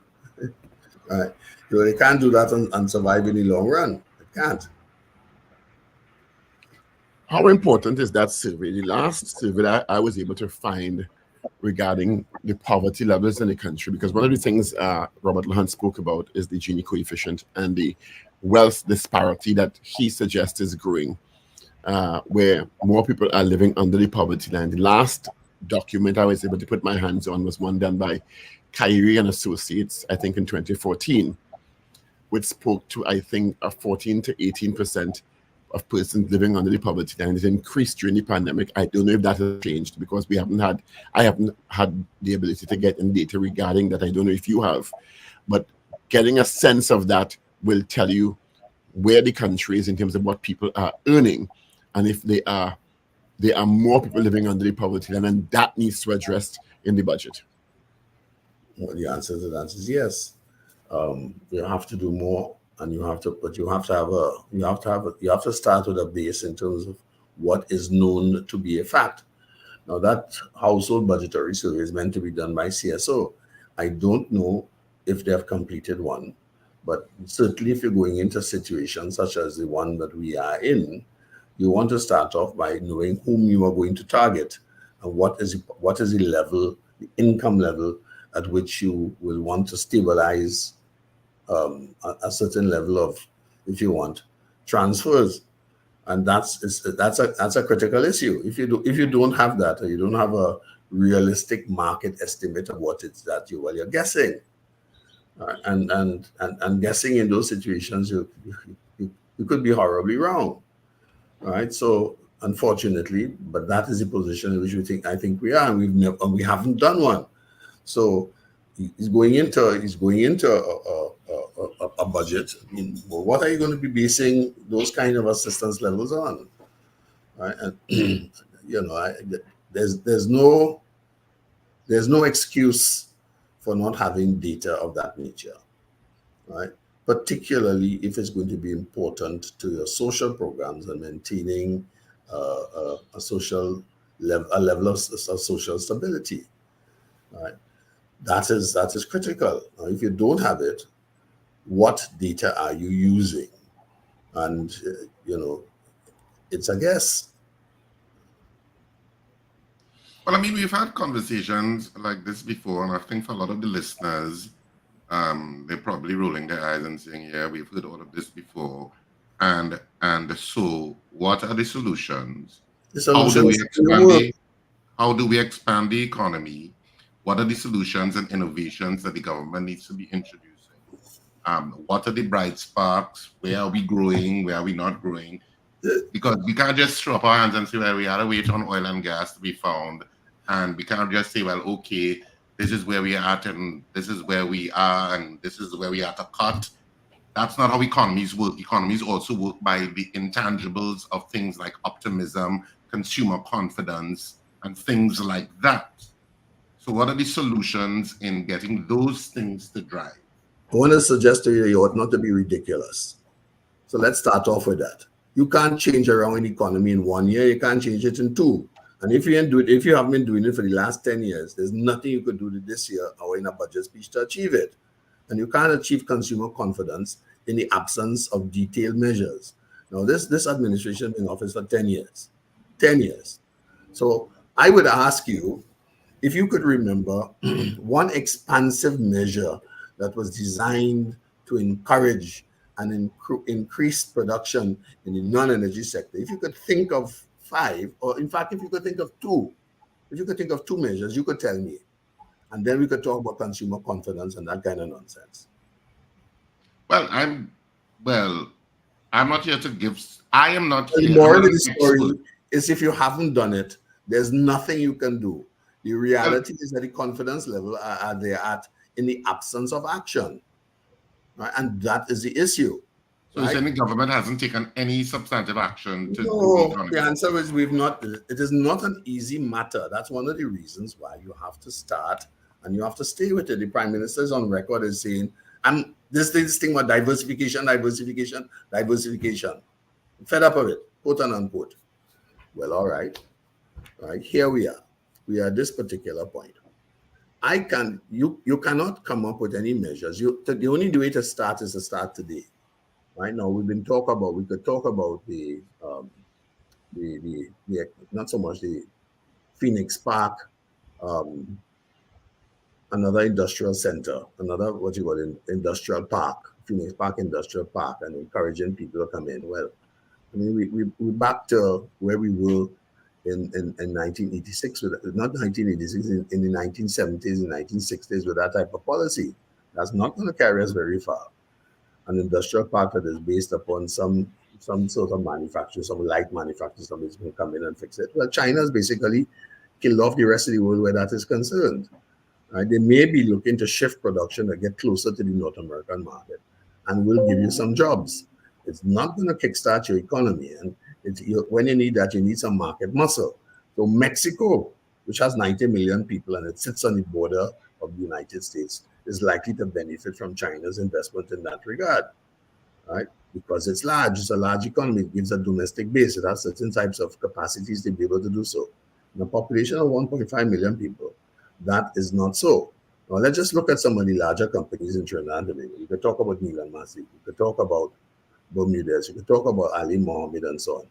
Those are the companies which have grown up substantially, done very well after the 1986 period, and have done so by exporting, right? Not by expansion in the domestic market. And if you look at what their investment horizon is, they're all investing abroad, not in Trinidad and Tobago, right? So you're looking at a completely, your targets have to be at another level, the levels which are about 3 or 4 levels below that to get them to grow at a certain sort of middle market. But you have to have done so, you have to give them some market muscle and some capacity. And that you need to do that over a period of time. So you have to look and see what are the alternatives, so where they are in terms of coming up. This is about company by company, sector by sector. And because it's 1.5 million people, they're not going to have a lot of them. But I'm glad you said, but isn't their strategy correct though? Because in their views, presuming they feel they've reached market saturation here. So they have to see markets abroad. Well, that's the point. And I agree with that. Now you need to have a number of other companies who are in that position too, right? Not only 4 or 5, right? When you listen to Massey's investment strategy, right? They invested in, they basically started taking position in North America. You look at Ansa Makal, they're doing the same thing. So you have a local maintenance position, they're maintaining the market, some small improvements, right? So that's not going to heck of a lot of investment in the domestic sector. So you have to look at a completely different market segment and different set of actors, economic actors, to get them to move forward, right? Now, confidence in the domestic economy is about controlling certain basic things. One of the key things in terms of confidence is crime. Otherwise, you're going to lose your middle class. The ones who could emigrate to, and the young people who figure that the country has no future will leave. Now, those are realities. Not now, will leave, are leaving. Well, all right. What you call it? And people always leave. Some people leave. Some people come back. It's a different situation. It's the numbers that are leaving. People always seek. I have no idea of the numbers. It's anecdotal at this stage of the game because for the same reason, right? What is the statistical basis for us saying what we are saying? We have to have the numbers to be able to point it, and we have to be able to address it.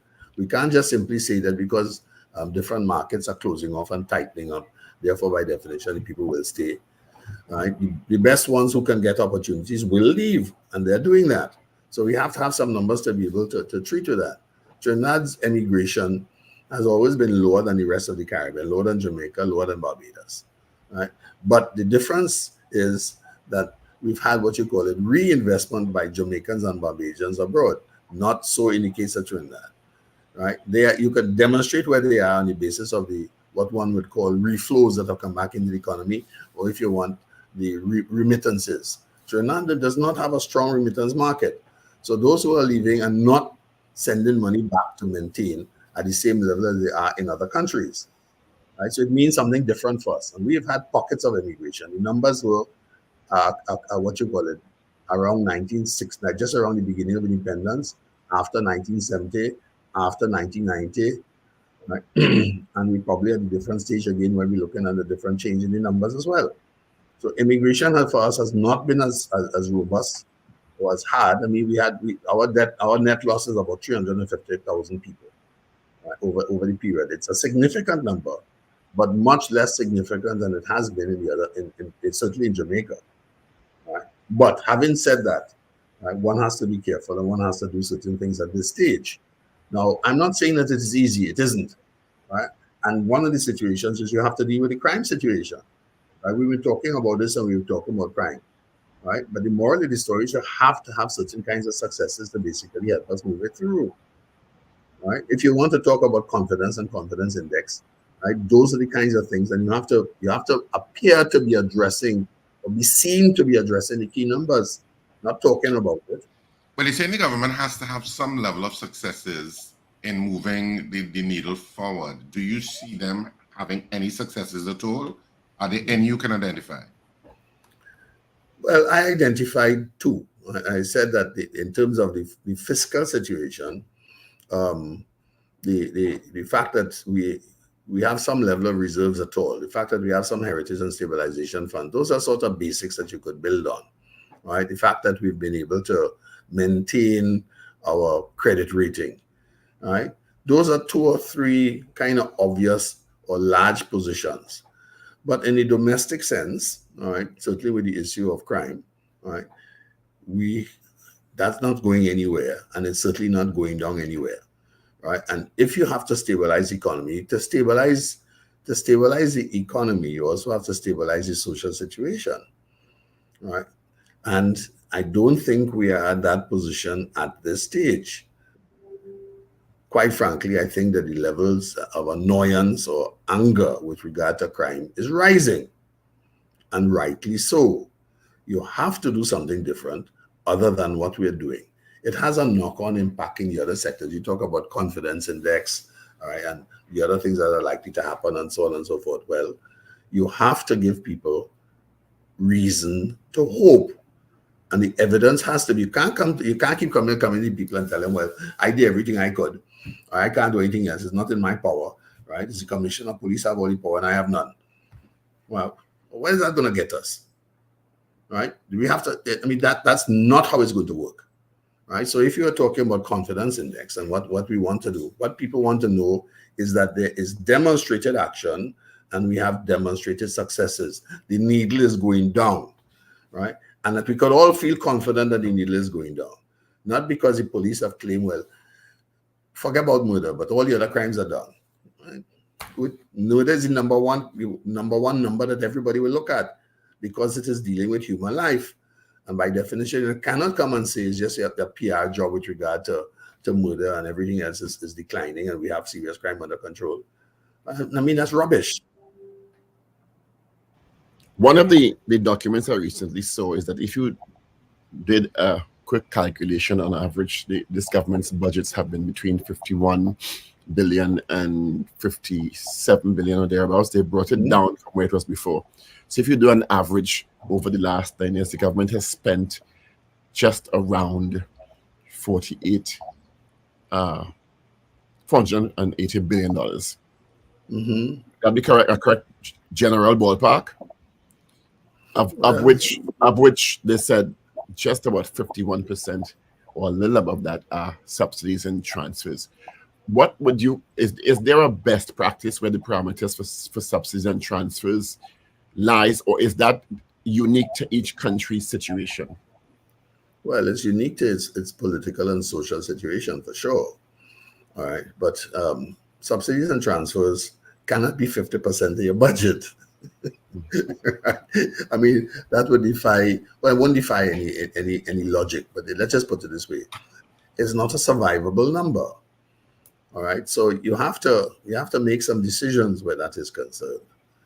And we have to target, we're an aging society, right? That's a reality.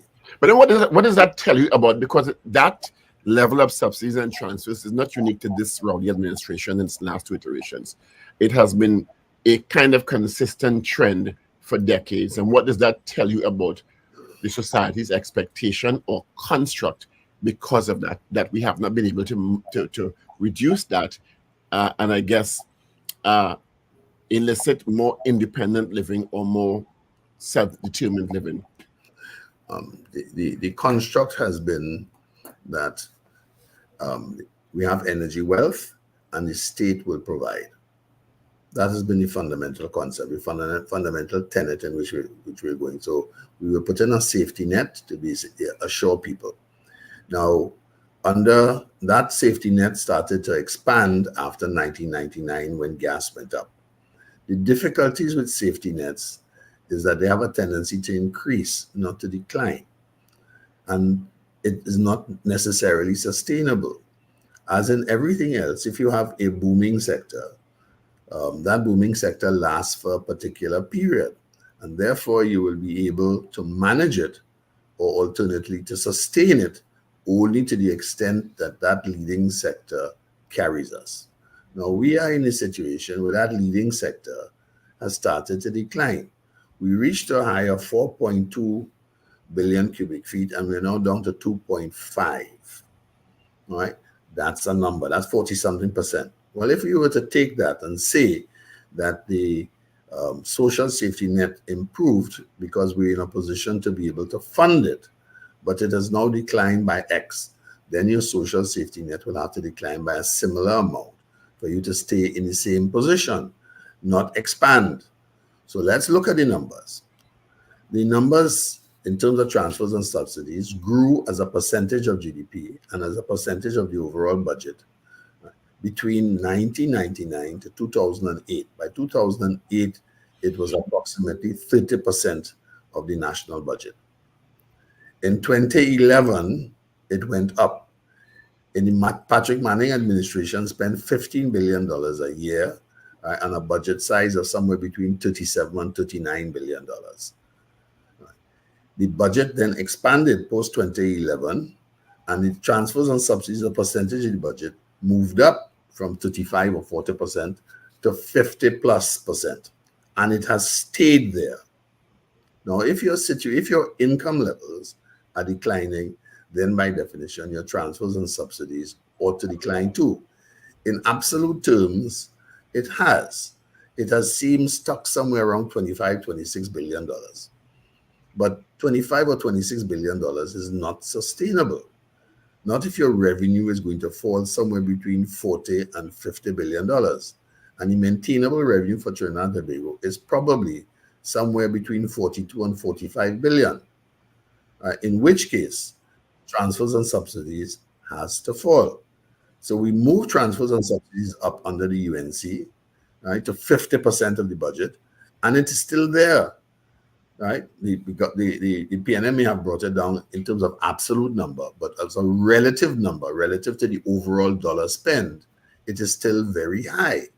Now, every time we talk about we expand the sort of social safety net programs, you expand transfers and subsidies.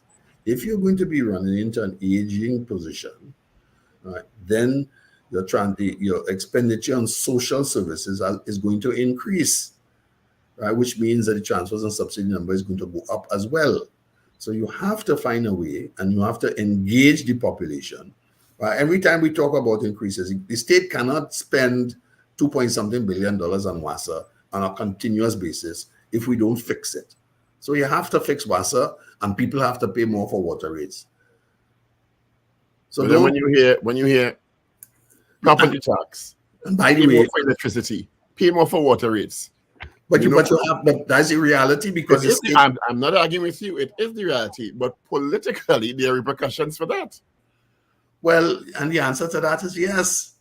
But the answer, you have to take the political repercussions. This is what the society is. This is where we're at, right? Trying to hide it and buy the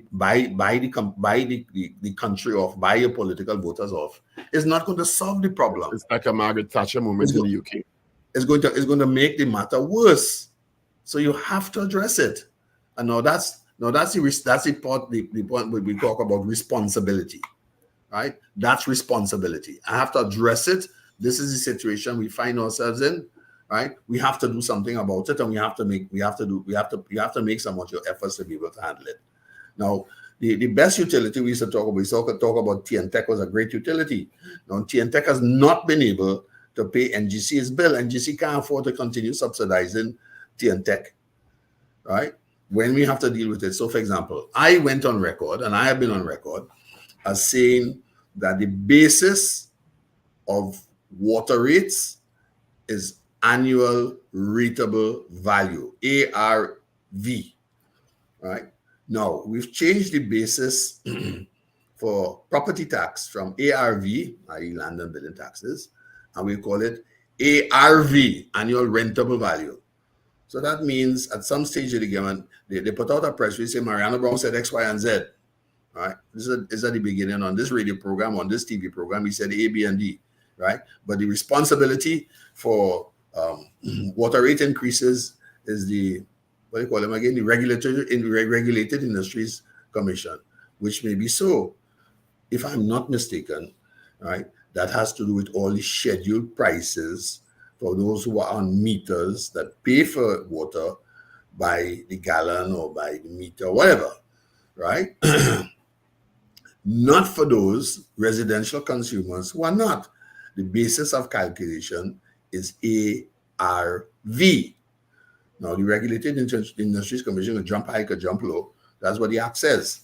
So somewhere along the line, you have to break the law to be able to stay in that particular position. But we don't want to tell people that they have to pay more for water. But it is the utility, given climate change, given everything else that is taking place, that you have to manage. And you have to manage in a sustainable fashion. And one of the key things about doing it is price. You have to treat with it. Everybody is prepared to buy a bottle of water, right, for $5, and never even bother to calculate what's the real cost of the water in your water tank, your 400 gallons of water tank. And if you realize it, you're probably using, on the basis of the retail value of that bottle of water that you're using. By the way, and you're contributing plastics to the environment to make matters even worse. So you're buying a bottle of water, technically, everybody drinking water, buying a bottle of water, right? We're contributing to the problem with regard to plastics all over the world, right? But we have never really calculated what's the price of a tank of water. But if you use that retail pricing, you said now on you're using approximately on a basis of a weekly basis, a couple $1,000 in water, and people are paying probably on the basis of a quarterly rental rate, somewhere about what? If they pay $1,000 a year, but you're using a couple $1,000 a week in water. I mean, what does that tell you? Nobody's saying that you have to pay the market price for it, but they have to recognize that you cannot continue to subsidize it. That is $2 billion. Your transfers and subsidies, $25 billion. $2.5 billion, 10% of it going to WASA, right? And then we have a hidden amount going to TNTech because it's being subsidized through NGC. Right? Then fuel costs. Well, I mean, the bottom line is that we have to come up with realistic recognition of where we are. If you don't fix public transport and find an interrelated measure to deal with public transport, then your roads are going to be clogged, and you're going to pay, and everybody's going to pay more. The reality is we aren't making the fuel anymore. We're importing it. We're using US dollars for it. And when they start talking about what do you think is the largest expenditure in terms of US dollars on a daily basis in Trinidad? Food? No, the answer is energy. That energy cost is the largest foreign exchange user. But in addition to that, the Minister of Finance also made a declaration in the Parliament a couple of months ago, that when people keep saying the food import bill is $5 billion, he said no, it's closer to $8 billion now. Well, that may be true too, right? But the largest daily expenditure in foreign exchange is energy. It gas at the pump, right? Half of which is going up in traffic jams. Right. So do you expect him to deal with that on Monday? Can we expect another adjustment where that is concerned? I think he missed a year of adjustment, or he had the year before. He may have made adjustments to that. Do you expect another? What we need is we need a certain clarity, right, and not opaqueness with regard to what the number is. Right? Are we buying? We had promised a long time ago that the price at the pump would reflect international market pricing. And we don't know it. At the moment, the prices are depressed. Energy prices are depressed. We've come down from 90 past 80, and we're now in the 70s and likely to decline. 2 years from now, we probably may have an increase in terms of natural gas and oil prices. All right. Do we know if we are paying the market price at the pump? Well, that's the calculation we need to make. Because if we are making the market price at the pump, then any kind of change after that is a what you call it is tax revenue. The reason why he didn't adjust it in the period 2015 to 2018, somewhere thereabouts, when the price was low, because he was making money at the pump. No, that may not be so. How much has the pandemic and the after effects of the pandemic affected all of this? Well, it has, but at the same token, it affected everybody else too. So we have to live with it. We can't blame the pandemic for what has happened. The pandemic affected everybody everywhere. Governments made mistakes, right? Just like everybody they were dealing with a new situation. They didn't know what's going to happen. Probably we spent too much. Probably we didn't, in certain areas. But that's what happened, right? Now, we have to move on from that. Right, we are facing a number of challenges as we speak, and what you have to do is we have to set some targets about what we're going to reduce. We're going to reduce crime by what? Right. How are we going to deal with the issue of gangs? And I see somebody writing in papers that they're talking about gang court. You're capturing anybody from the gangs to try them in the first instance. Why would you have a gang court if you're not capturing anybody and you can't prove anything? Right. The reality is that we have to up our game at every level. And you have to have a conversation with the country about certain types of cutback, and you have to ask for their assistance in understanding moving through this period. If you fire this government and you bring in another one, it's not going to change the objective reality, The objective reality is going to remain the same. The only thing that you can hope for is the new government will be able to address the situation in the sense that they will take measures which will move them from point A to point B. Right now, we have to articulate what those measures are. This is a time for consensus between administrations, not for a continuous fight. Right? Because we have to agree on certain key points. I make the point, right, with regard to subsidies and transfers. UNC came into office, and when the price of gas and price of oil went up, they literally spent $15 billion extra on subsidies and transfers. Almost everything else remained the same. The number that changed was subsidies and transfers. It went up to 30 billion. And when the PNM came into office, they brought it down to 25. But even at 25 is not sustainable, and we've probably been knocking between 25 and 27 billion on a continuous basis. When your revenue number declines, what you're going to keep it at the same level again? How does the population assess whether we spend in different areas, whether it be national security, health, education, is value for money, or is there still so much leakage? How do you determine whether there's a leakage or efficiency or value for money for those spends, those expenditures? That's pretty straightforward. Right? If the whole purpose is that you will develop an educated population, let's look at what the numbers say. And this year's numbers were a stark reality, and they are continuing from previous years. We know at the CSEC level, right, 45% are getting a full set of passes. Right. What else do we know? We know that the intake this year, 2024, started 5 years ago in 2019. What was the total number of people doing SEA in 2019? 18,800 approximately. What was the total number of people sitting CSEC in 2024? Right, according to the ministry's numbers, right, 14,000. Yeah, just have about 2,500, 3,000. 14,235.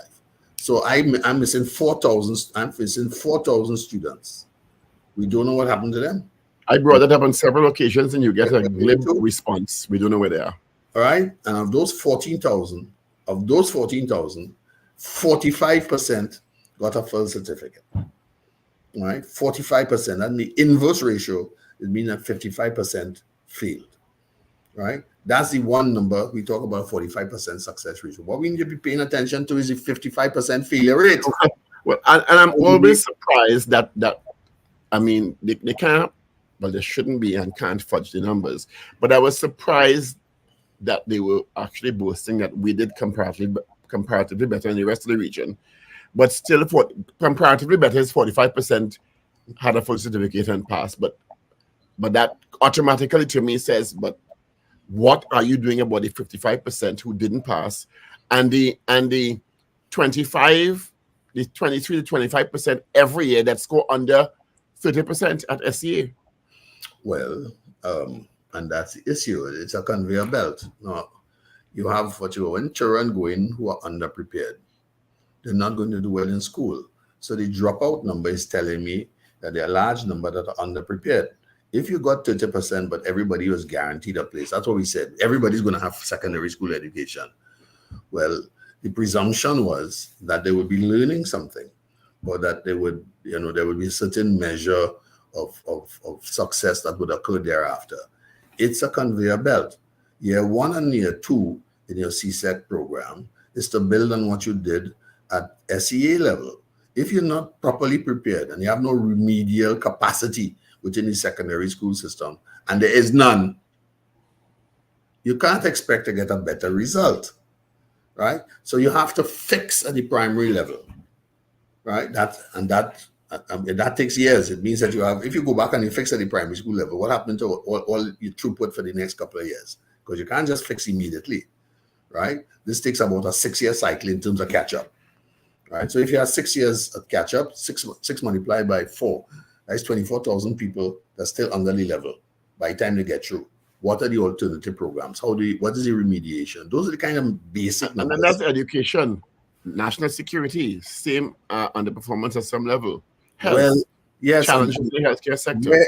Where are those students going?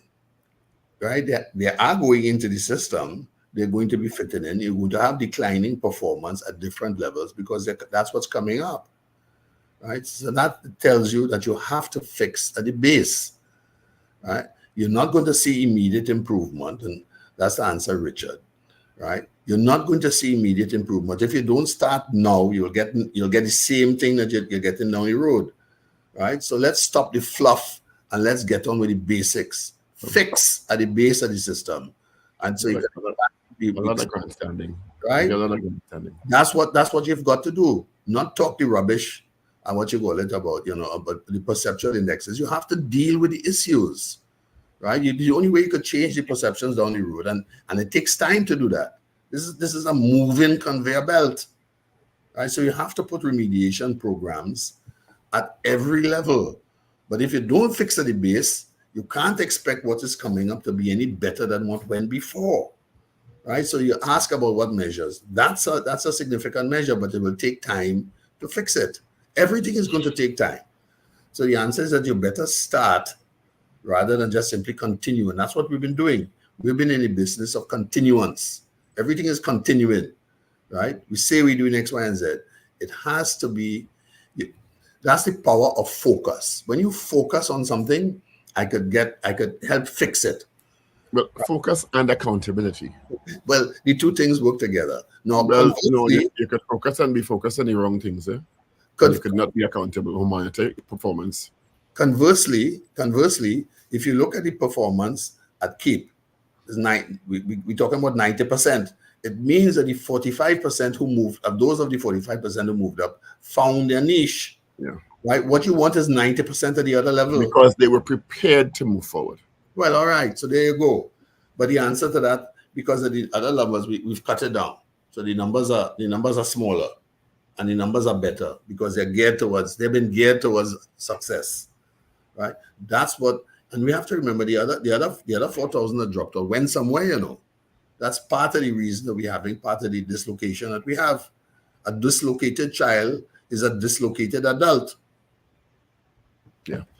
And a potential victim of gang involvement. So it's a cycle. Marianne Brown, thanks for being with us. We will hopefully get back to you Tuesday or Wednesday next week. It goes to give some analysis on the presentation of the Minister of Finance. Thank you so much for being with us. Have a great day. You're welcome. Thank you very much. All the best to you, my friend. Take care. You all have a great day out there. Be safe. Be safe. All right, so this is where we wrap up the Power Breakfast Show this morning. And of course, just reminding you, the theater's on this weekend. The ultimate de-stressor. That's extravagant news. What happens in the dark comes to light. That's on. Brand new comedy premiering at Queen's Hall this weekend, Saturday at 8:30, Sunday at 6:30. The box office at Queen's Hall opens from 10 a.m. to 6 p.m. daily. And of course, you can check RSRR Productions Theater on social media for more information, including how to purchase tickets online. You also have a ridiculous 6.5 at CLR in Cipriani College on Sunday alone at 7 p.m. Have a fantastic day, whatever you do, and remember to smile and laugh. It's great for your health. The weekend begins, people. And it's second after midnight.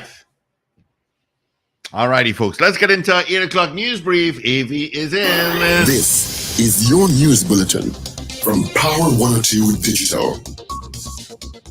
It is time for your news update at 8 o'clock. I'm Atwell, Central Bob. Good morning. Those who can leave the country continue to do so at an alarming rate after coming to the realization the future is bleak for Trinidad and Tobago. And those who are leaving are not sending money back to boost the country's forex situation. This is according to former minister in the Ministry of Finance, Mariano Brown. He told the Power Breakfast Show this morning that the fact that TNT continues to maintain its credit rating is a good thing. However, he said in order to stabilize the economy, the social situation must be stabilized. And unfortunately, crime is still rising. And so too is the annoyance of the citizenry fed up of dealing with crime and criminality. He said while all other crimes are down, according to the TTPS, murders are not. In fact, it has continued to increase at an alarming rate. He stated that it is ridiculous on the part of any government or security apparatus to believe that citizens could be appeased by a drop in crime if that reduction does not include murders. He maintained that the crime situation directly affects the country's economy. A message that was posted on the website of the Office of the Prime Minister states that Senator Laura Lazama Leasing has resigned her position. The message says, quote, on Wednesday, September 25th, 2024, consequent upon the resignation of Senator Laura Lazama Leasing, the President, Her Excellency Christine Kangaloo, ORTT, on the advice of Prime Minister Dr. the Honorable Keith Rowley, appointed Mr. Ansel Dennis as a government senator, end quote. A man and his cousin were killed outside of a preschool in Mova yesterday. Reports indicate gunmen arrived outside of a preschool in Mova and waited for their target to drop off his child at Roxanne's Learning and Child Care Center on Wednesday. Killed were 36-year-old Gerald Calise and his cousin, 32-year-old Kimo Calise. 3 others were wounded, including a 4-year-old child who was shot in the leg. An opposition leader, Kamla Prasad-Bissassa, says that his government has failed and continues to fail in dealing with the country's worsening crime situation. It is time for the Prime Minister to take responsibility by taking on the National Security Ministerial portfolio. A call comes as she issued a statement in response to the shooting incident yesterday in Mova. Well, that was your update to 8 o'clock. Look out for news in full at 12 noon.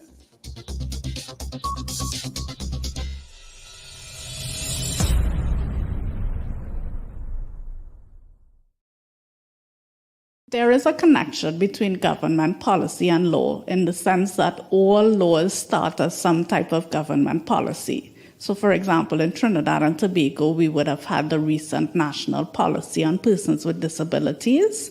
And that policy talks in very strong terms about the need to both enact laws to provide for the human rights of persons with disabilities. It also talks about the need to amend laws that we have on our statute books right now that discriminate against persons with disabilities. So once that policy is adopted and approved by the cabinet, then the process of making it a law can begin. The difficulty with the policy remaining as a policy is two things. One, it's not enforceable. So it does not really give you any rights legally because it's just a policy, it's not a law. And the other thing is that policies can change over time. Policies can change over time as the needs of the government or the focus of the government itself changes. It can change if the government itself changes, so that it's not enough for us to say, well, we have a policy. We have to take that further step to make the policy a law, because that is what will give full protection for the human rights of persons with disabilities. Let's say good morning, good night to our guest. Haven't seen in person in a long, long time. Mr. Robert LaHunt, how you doing? Hello, good morning, Paul, good morning, Steve, good morning, Richard, good morning, Wendell, good morning, Trinidad and Tobago. Akwaba. Yes, it has been a long time. Yeah, it's been a long time. Yes, Wendell, Akwaba. Yes, Good nice morning, to see you. Mr. Hunt. I want your red t-shirt for them this morning. Yeah, boy. Well, boy, you know what they say about red. If you're not red, you're dead, right? Okay. No comment. Talking about the women or...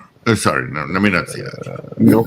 Red is a Good morning, fantastic. Mr. LaHunt. Red is a fantastic color, especially as we are about to enter our pre-Republic Day.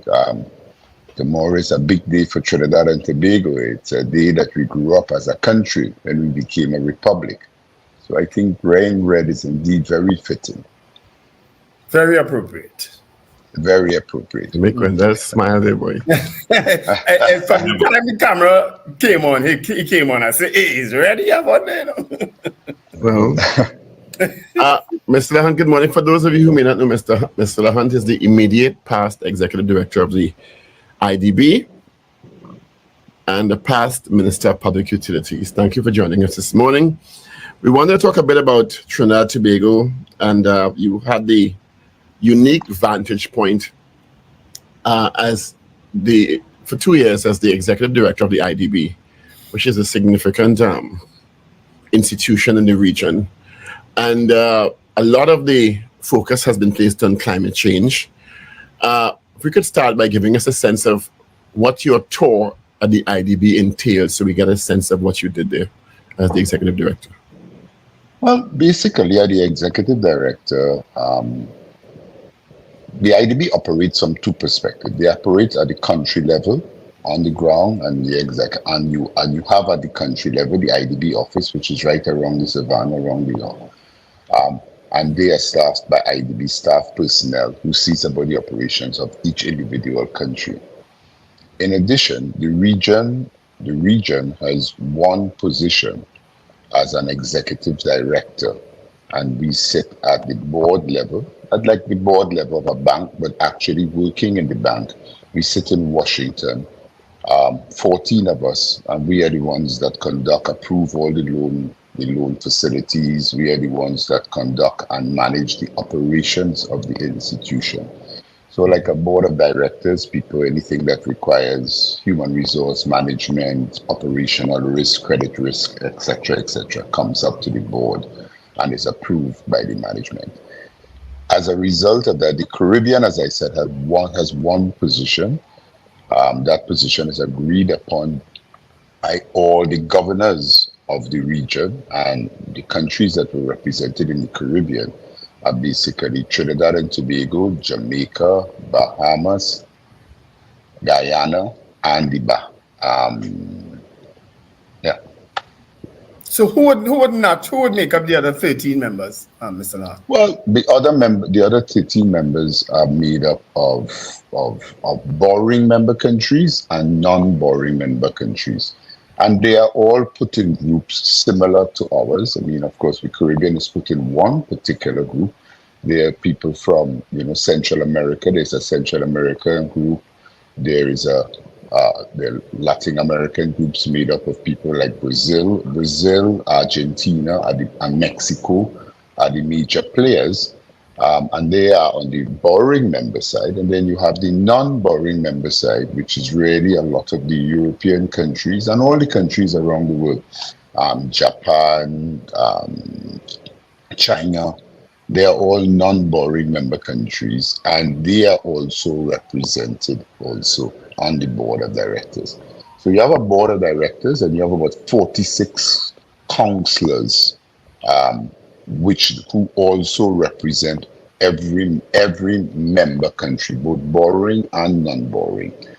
So it's a very complicated and intimidating institution that you have to help to navigate. And your major role as the executive director is to seek the interests of the Caribbean region, ensure that the Caribbean region is getting its fair share as it relates to grant funding, non-interest bearing loans, ensuring that we're getting money allocated to us, ensuring that loans that come up from our region are also funded, so that there's a lot of, I suppose, lobbying and discussions among the directors. So when a loan comes before, are there any issues that directors have on the particular loan or on the country, we discuss them among ourselves, and then it goes to credit committee.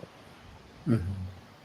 Okay. So that's basically the function, to represent. Now Trinidad and Tobago has been a beneficiary to not only loan provisions, but part of what the country that receives these loans and the development-based loans, right? Correct?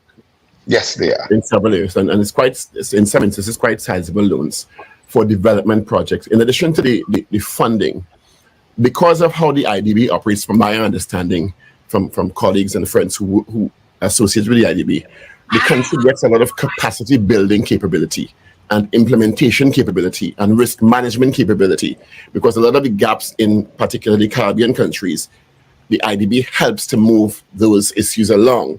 Trinidad and Tobago has a serious, in my opinion, implementation gap or deficit. How much do you think Trinidad and Tobago has gained? Because we have a lot of projects, no matter who is in power, announced in Trinidad and Tobago, we get IDB loans, and sometimes those projects happen efficiently and sometimes they don't. Do you think that knowledge transfer, that risk management, that capacity building is happening at the level that it should be, particularly related to Trinidad and Tobago? Well, as you said, the IDB has assisted. IDB sees itself not only as an institution that provides money, it is actually looked at as a knowledge bank.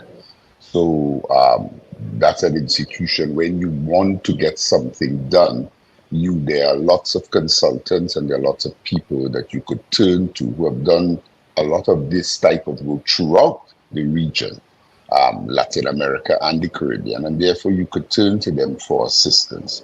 So, for example, one of the key loans that we have gotten in Trinidad is the water sector loan. So this is an example of the work that we would have done over the years, and we got approved for the country. And in doing that loan, the IDB and a number of consultants you will tap in to come in and evaluate the problem. And the IDB will fund the loan when they feel that there's a viable solution. But you're right, in the region, we have identified that there's an execution capacity, an execution shortfall capacity. And therefore, a lot of work is done in assisting these regions in building capacity.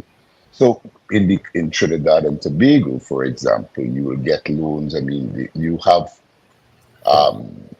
knowledge gaps is one, will be one particular area. Bureaucracy in the public service is another. Lack of digitization in the public service is another. Some of these things are being addressed. But in a lot of areas, not having appropriate staff or qualified people to be able to effectively execute the loan itself is another shortfall. So these are some of the headings where you will find gaps where, as such, even if you get the money that you get for the region, the ability to spend the money is not always there, and one needs to spend some time in building that capacity building in the region, and that is definitely one of the shortfalls, because at the end of the day, what does that mean? Inability to spend the money. What does that mean? Well, when you get a loan, right, there are normally certain conditionalities that you need to fulfill. You just do not get money. It's like simplify it, you go to a bank or you're building a house. You do not get $200,000 or $500,000 just to build the house. The bank wouldn't just put the money in your account and say, write a check. All right, whenever you like, you need to provide the bank with certain documentation to ensure that you are spending the money. You need to build, you need a builder's estimate, you need quantity surveyors reports, etc., etc. So similarly, if you're doing a development loan, all right, you are looking at flooding in Port of Spain, or you are fixing the water sector, all right. In Trinidad and Tobago, for example, we will ensure from the IDB that before you give out contracts, you had proper tendering procedures for these contracts. You ensure that you allowed for access to all members of the country. You ensured, for example, in the water sector loan, you have to hold consultations with members of the community to ensure that they are aware of what you are doing. So these are just examples. And then when you do these things, you are able to access the drawdowns. Now, if you are not able, so if you have a loan approved and you are not doing the things that are required, or your procurement processes are not up to date, etc., you will not be able to access the money as easily as you would like to. So those are some of the requirements that will be needed before you get the money. IDB is very particular. We do not just give the money to the country or give it to the Minister of Finance. We give the money to the particular project and ensure that the project is executed in a manner that meets international standards. But Mr. Lahan, outside of the water loan that we would have accessed, could you give an example of anything else Trinidad and Tobago would have benefited from the IDB? Well, right now, Trinidad and Tobago, the whole ministry, for example, Ministry of Digitization, was basically set up utilizing resources from the IDB. When the ministry was set up, it was a new ministry, to this particular region. And for a long while, just setting up the ministry itself, that was done with grant funding from the IDB. Money given to help ensure that they get the required staff, the structure is being utilized, is fit for purpose, etc. And additionally, a power loan, I think it was close to $100 million. We continue to provide the IDB with that type of expertise in the ministry. And also, I think we are funding a big part of the digitization of Trinidad and Tobago initiative. So that's another loan. We were working on educational. Is the IDB satisfied? Loan. Is the IDB satisfied thus far with the progress that that particular digitization loan has resulted? Well, that particular, one thing I've learned, prior to when I left the bank, I also went to Answer Bank to set up a digital bank. And, one of the things that I've learned there is that a lot of work is done in the background, lots of work. And if you don't do the work in the background, before you move to the foreground to get it out there, you will not be able to achieve the maximum benefit. And I know it's being done, or at least in setting up the infrastructure and the necessary pre-work in digitization. So up to when I left, we were fairly comfortable. We were not funding all the projects of digitization, we were funding certain aspects. And yes, we were satisfied that enough brain power, enough analysis was being done. I think what you will be seeing very soon, I know there are a number of projects that the minister was working on, and those projects are expected to come to fruition very soon. What about Very WASA? soon, very soon is a very vague term in a Trinidad and Tobago context. Very soon could be a decade, and from historical, our history in terms of how we implement projects. And I know one of the projects connected to IDB was the ARIMA Smart City project, which is part of that digitization thrust, which, well, God knows where it is at this point, because there's very little public relations about the project and what the value the project brings to the community, even though I know ARIMA is supposed to be the guinea pig, so to speak, in terms of the rollout of the smart city concept in a Trinidad and Tobago context, and IDB is funding that. So I mean, it's all, and that launch I think was sometime in 2022. I was just looking at the online thing 900 and something days ago, when Karina Coburn spoke about it, and here we are in 2024, and well, there is no smart city yet. Well, again, Richard, and hi, good morning again. Our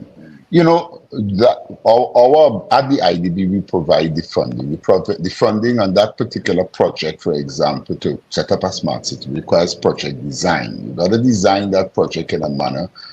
You have to go out for bids for the infrastructure to make sure that you are buying the right products to do what it is. You've got to design and ensure that what exactly are you talking about a smart city that is expandable, that is going to be able to add on, that is going to fulfill the needs of the community for years to come.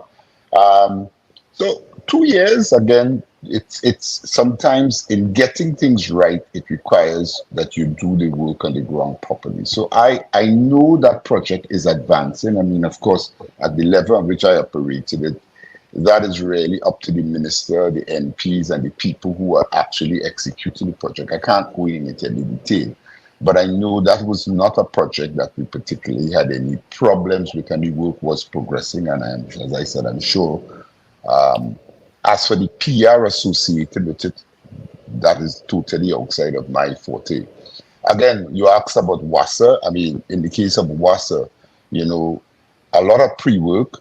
This loan was is 82 million out of a bigger loan of 315 million. And that loan was very close to my heart, and ensuring that we get that loan approved. Again, you cannot fix WASA. I've always said WASA is not a silver bullet fix.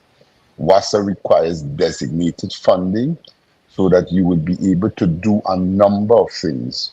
You cannot just depend on getting money every year from the budget allocation. Because as you fix one pipe, you need a pressure management system, you need leak management, you need demand management, etc. So you are seeing a lot of things happening. You need to drill new wells, you need to build infrastructure, you need to fix currently water distribution system. And you are seeing a number of those things are happening. And I think in the case of WASA, we did put out and have some money for WASA to be able to explain to the public the whole plan for water for the country. And I am sure that I am seeing some work being done by WASA, and I'm sure that based on the money that has been approved for that particular project and the contracts that were also approved, I expect that we would be getting some relief in the water, or citizens should be expecting some greater relief in the water system sometime next year. But then we are also fixing a lot of our structure. And as you said with WASA, for example, at a time when we have climate change and when we have other needs that are affecting the infrastructure of the region. I mean, when you look at what is going on now with regard to the heat in Trinidad and Tobago. Think about that. The heat in Trinidad and Tobago, what happens when you have heat? When you have 30%, 35% of your water being as a result of surface water. So you have a lot of evaporation happening, right? So when we talk about climate change, it's not just simply about the heat, climate change affects all of our life. Climate change means that we have to look at the water infrastructure, and whilst we are fixing it for fit for purpose in the past, we have to fix it in a manner that it would be resilient to climate change activities going forward. How successful are we at looking at those kind of gaps in our country in particular? Do you get a sense that we have that sort of assessment going on? Because it seems, but it is not seems, we are coming from behind the curve in many of these issues. Digitization, we're behind the curve. Water administration after administration behind the curve. Economic diversification behind the curve. So I'm sure there has been some assessment overall, if I'm wrong, you can correct me, in terms of our development strategy gaps. Has that sort of assessment been done in the country? Well, I mean, yes, I think, the truth of the matter is, as a developing country, one of the difference between developed and developing country is that we have scarce resources, right? As a country, there are lots of demands, but there's not enough, and therefore choices need to be made. When you have scarce resources, just like an individual, you can't satisfy all of them. You have to prioritize them, and you have to then spend money in a manner that is in keeping with that priority. It would have been nice if we could have gotten the money and addressed the water situation in Trinidad and Tobago a long time ago. And that is also, that pains me, the water in Trinidad and Tobago. It is a situation that it could be fixed. It should have been fixed. And we are on a path eventually to having it fixed. Because we are putting designated resources. Oh, did we lose him there? Talking about digitization. Okay. Oh, now, in the case of digitization, again, I mean, Trinidad and Tobago was one of the first countries in the region that set up a designated ministry of digitization to put the countries on a holistic path in that regard. Should we be moving faster? Yes, of course, we could always move faster. Do we have, or sometimes, all the resources and all the money that is needed to do everything that we want? In some cases, that's not happening because we have other priorities to see about. But there is always, I agree, room for improvement. You spoke about scarce resources a while ago, and yes, that's true with developing countries. We are in a place now where, as a country, we have reduced revenue in our main breadbasket, gas and oil, than we had 15 years ago. Do you get a sense that as a country we've acknowledged that? I know the government knows it because they have to deal with the allocation of resources every budget cycle. But do you get a sense that that has been translated successfully to the country, and the kinds of adjustments that we should make and that we know we have to make have been translated? Because I know everything is political at some sense, because depending on what part of the political cycle you're in, we're in an election cycle now. It may be difficult for any sitting government to make the kind of changes and adjustments that need to be made in relation to where we are revenue-wise. Do you think that's been successfully translated where we are? In other words, I don't know if the word is poorer, but we certainly have diminished revenue compared to 15 years ago. Well, one thing I could agree with you is that, yes, I think we do have diminished. We are operating in an international, an open economy that is our major commodity, our major income is subject to world prices. And therefore, from time to time, that price will move. We are also have, again, it's a scarce resource. That resource has been reducing. And therefore, we have production. So we have a production problem, we have a price problem, resulting in reduced revenue. I have mixed views on whether or not we are communicating it or not. I think if you ask any Trinidadian, do you think that they're needed for adjustments? Do you think that there are better needs for efficiency, and are there needs for us to tighten our belt? I think most Trinidadians will say, yes, I agree, I think so. However, when it comes to... I don't know who you're asking. If I ask that question to Trinidadians, they will tell you the wealth gap is widening, and some don't have that, and I suffering more. I think that's the response you get. Well, I think, listen, I think though, so you'll get varied answers, I mean, depending on who you ask, but you're also saying, what you also mentioned is also correct.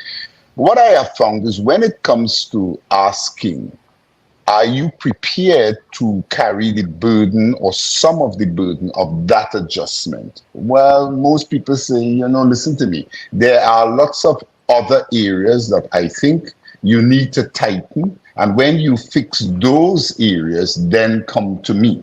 All right. So I'm not sure that there is a full realization that, listen, at the end of the day, this wheel of adjustment needs to start somewhere. And the truth of the matter is we are indeed a poorer country, and some of the levels of expenditure that we have enjoyed over the years, we need to make some downward adjustments. I totally agree. I mean, our subsidy programs, for example, I think some of our subsidy programs need to be restructured. I am one for ensuring that all who need subsidies, that they are afforded to. I believe that the income levels in the country, the level of the vision of income is also getting wider. And therefore, there are lots of subsidies, indirect subsidies that are given today to the wealthy that we need to reduce. Well, and we need to realign our programs so that we are better able to ensure that the people who need help gets help, and gets help in even greater numbers, and the people who don't need are reduced. However, how we go about that, I think our tax system, we lose too much money it has been estimated about somewhere between $5 to $10 billion is lost still in Trinidad and Tobago via a tax system that is too porous. And therefore, you have great difficulty in asking someone to take adjustments or to make adjustments when the efficiency of our tax system is not working. So I think we need to get that right. Yeah. As you raise the issue of subsidy, you would have spent time as a Minister of Public Utilities. Last week, we would have interviewed the head of the Energy Chamber, Dr. Dax Driver, concerning a comment that he had made, that he cleared up, in terms of removing the subsidy for certain levels of people in the for electricity rates. I think he said for people using 2,000 kilowatts and more per cycle. I think he also quoted a figure of about 84,000 residents who would not be a beneficiary of that particular subsidy anymore. What are your thoughts on that? Well, I totally agree with that. Let me say that. I think, for example, let me give you some statistics as I recall. They might have changed now, but on that particular topic, we in Trinidad, there are about 420,000 consumers of electricity, right? About 260 to 300 of that amount, probably about 60% of the people who are using electricity in Trinidad and Tobago, bills are below $300 a month, a quarter, $300.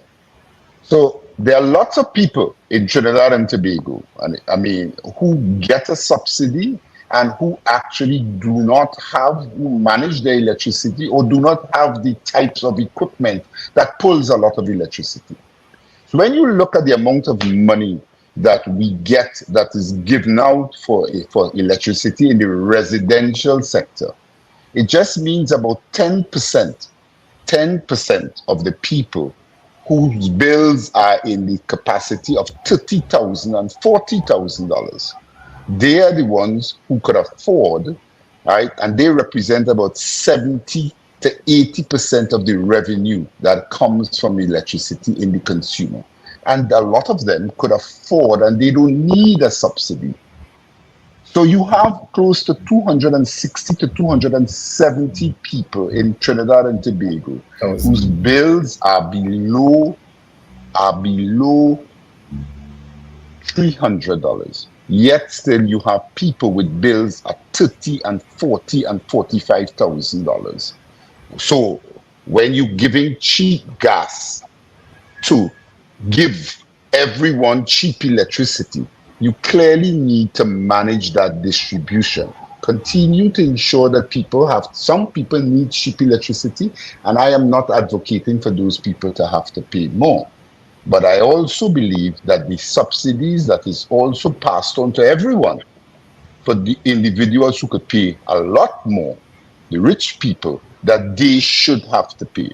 And then we have to take that money and pass it on to other areas in the economy that needs that type of money. I mean, we talk about crime. Crime is on the lips of everyone in Trinidad and Tobago. But when you go to the allocations in some of these secondary schools, these poor challenged secondary schools, there are lots of money needed in those areas. The youth programs, we need to have more. We are doing a lot. Fantastic work being done with MyLAC, MyCap, and all of these programs, agriculture initiatives being done with Foster Cummings. However, we need to put more funding to get those people and those young people employed, right, and support programs like that, especially in some of our challenge areas. So there's a reallocation that is required. You mentioned a while ago the wealth distribution and the issue of the percentage of persons who are benefiting from these subsidies, and also the tax collection shortcomings, and the population being asked. You said if you ask the average person to tighten their belt, they will say yes, which I disagree with, because they will say, well, the people at the lower end of the socioeconomic bracket have already been bearing the brunt of it, while they're seeing in the newspapers businessmen not paying millions and billions of dollars in taxes and benefiting from the subsidies and getting exorbitant amount of forex to do what they want and ship out to the country. And it's always seemed this disparity of the burden being shifted to the persons in the lower socioeconomic bracket. So when people hear that, they say, how much more do you want us to take? Which is a point connected to the whole conversation that you're having about adjustment and whether the society is aware that the country has less. I don't think there is any Trinidadian or Tobagonian that is not aware that the country has less. The economy has been, stagnant for the last decade. It's almost like a decade lost in terms of any substantial growth. Wages have basically not moved, or they're moving, 2%, 3%, 4%, and there's always a backlog of wages. People are aware of the costs that they have to pay and aware of the problems in the society. So when you all were having that discussion about whether the country is aware of the adjustment needs, I think we dumb down the public as if they are not aware. Of course they are aware, because they are feeling it. They are feeling it across all sections. You are feeling it, even the business class. But I think the point that you made there, and I agree with you, and you are. I think the population, to some extent, understands that we are poorer. When it comes to the level of distribution of that adjustment that is required, I agree. I think there is a lot of work that needs to be done. I think the Revenue Authority is a step in the right direction, right, in us tightening, and I'm glad to see that we are moving forward with it, all right, because countries who have instituted revenues authorities have seen 50, 60. Jamaica, you go to Jamaica, you go to Kenya, you go to countries in South America. Everywhere in the world where it has been put in place and properly managed, we have seen substantial increases in our revenue. And I think that's one of the first things that we need to do. Because when you are asking people to make adjustments, you have to ensure as a government that you are also doing all that is required to maximize your revenue. And therefore, that revenue authority, it's unfortunate that it got stood up in the courts. And you, God knows, since 2010, we are thinking about putting this revenue authority in place. And I can assure you, if you look at all of the international agencies, the IMF, their agency that looks at tax leakages in a country, those reports date way back pre-2010, which motivated Mr. Manning at the time to want to do the revenue authority. It was recommended then. So consider a country that over the last 24 years, over the last 14 years at least, what we know, and even before that, have been losing close to $7 to $8 billion in revenue. When you multiply that by our debt, for example, as a country, total debt, you will realize that if we had a revenue authority in place collecting the types of correct taxation, then our debt levels will be down to minimal levels in the country. So that to me is important for you to be able to set the psyche of the country right in being able to pass adjustments. But how much is that psyche affected by public perception of the decisions being made by the political class? And I'm not talking about any party in particular, but the political class generally. And what happens in Parliament, you have a lot of cynicism from citizens about how much money is wasted in terms of the management of our resources. And you could just look at that terrestrial issue with HDC, where millions of dollars are going down the drain, and they have to now rebuild it. You have so many examples of things that have happened historically. So the citizenry can be cynical about y'all are wasting the money for which we have contributed to the tax net. So don't come to me and tell me more and more, oh, more adjustment, more adjustment. Just shut up. I'm just thinking that's what some citizens are like. They don't want to hear you. They don't want to hear politicians anymore. They see all manner of things going up for, and the state doesn't talking about a couple $1 million. It talks about tens of millions of dollars. We're doing this, hundreds of millions of dollars, and people are saying, yeah, and I'm struggling to pay my rent because a simple thing of landlord-tenant law that modernizes the relationship between landlords and tenants, which affects me on the ground, nobody's in Parliament is interested in dealing with it. But you want us now to say, yeah, take adjustments, but you're not talking to my landlord and saying the crap that you're doing, or the landlord saying the crap that my tenant's doing. I'm struggling on the ground, but yeah, take more adjustment. There is a disconnect. Well, you mentioned the terrestrial issue at the side. I saw it in the paper since I was there. I mean, again, from what I read also, I'm not sure that will result in much cost loss because I'm not sure how much money was actually paid or not paid. So on that particular one, I think the verdict is still out whether or not we'll actually lose the money or whether or not the contractor will be the one that will have to absorb that loss. But I think the point that you made is taken, and I agree with you that one of the areas that both governments, I mean, we talk about, you need the whole idea of tightening up in our execution and our efficiency and people, and that conversation with individuals. I think for sure we have seen where a number of the projects, and a number of the projects done in the past, we have seen a tightening up of that budgetary process, or the cost of those projects have come down significantly than what they used to be. But we are also seeing in the papers some of the schools and some of the wastage that still continues, and that needs to be tightened. And that credibility in being able to get our house in order, revenue collection and other areas is what is also affecting the communication that we are also having with individuals to be able and passing laws that affect them. So, Richard, yes, there are some improvements that could be done in that particular area also. We've also spoken in this country a while about the productivity issue, the ease of doing business.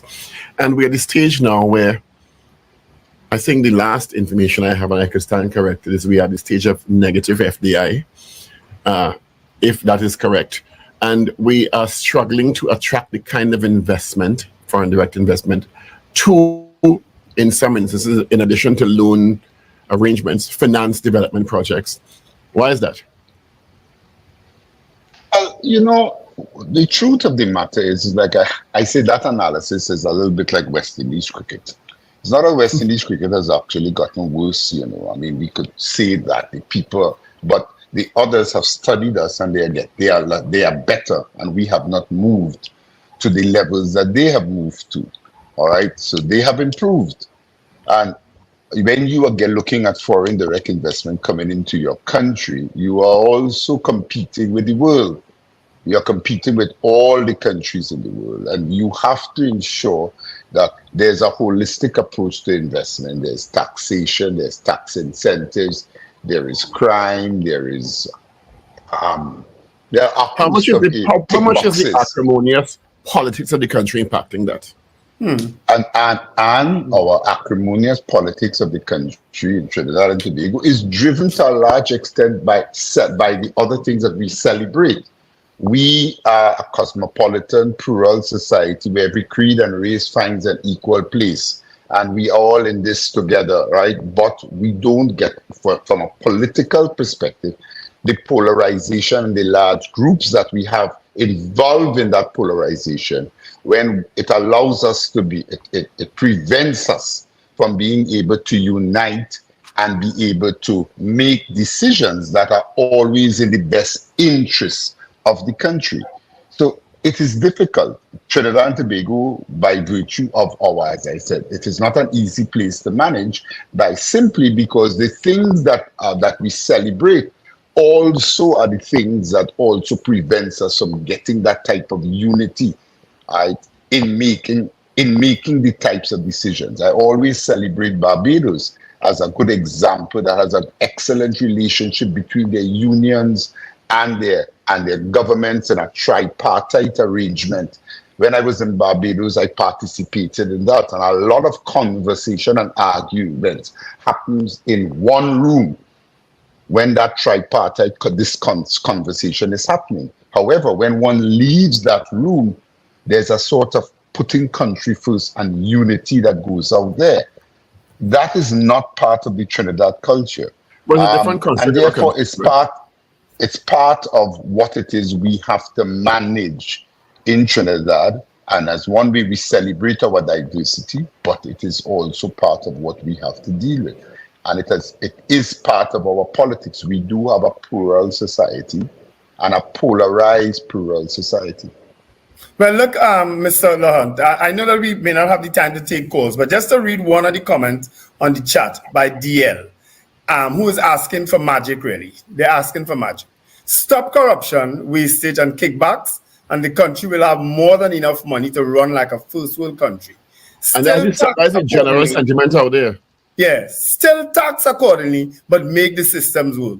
Now, how is that to be done? Well, that's magic. No, I mean, let me also say, I mean, the numbers behind that needs to be put for that, for me to believe that, that is entirely.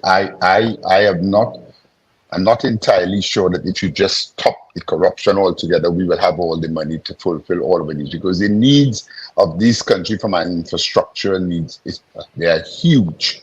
But yes, I agree that that is ideal. That is what needs to happen. But if you want to stop the corruption, you have to look and shake up the society. You have to shake up the police department, white collar crime unit. All right. You have to shake up the judiciary. You have to shake up the government. We have just put the procurement legislation. You have to shake up that. Well, and I know they are working with a fantastic head in Beverly who is working to put the infrastructure in place. So it's the fixing of it doesn't reside simply with the government. It resides with the judiciary.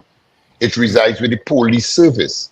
And you know, as we saw in our constitutional reform, it is not that easy as a government, having been there, for a government to call a police commissioner and say, listen to me, I need you to improve in white collar crime, all right?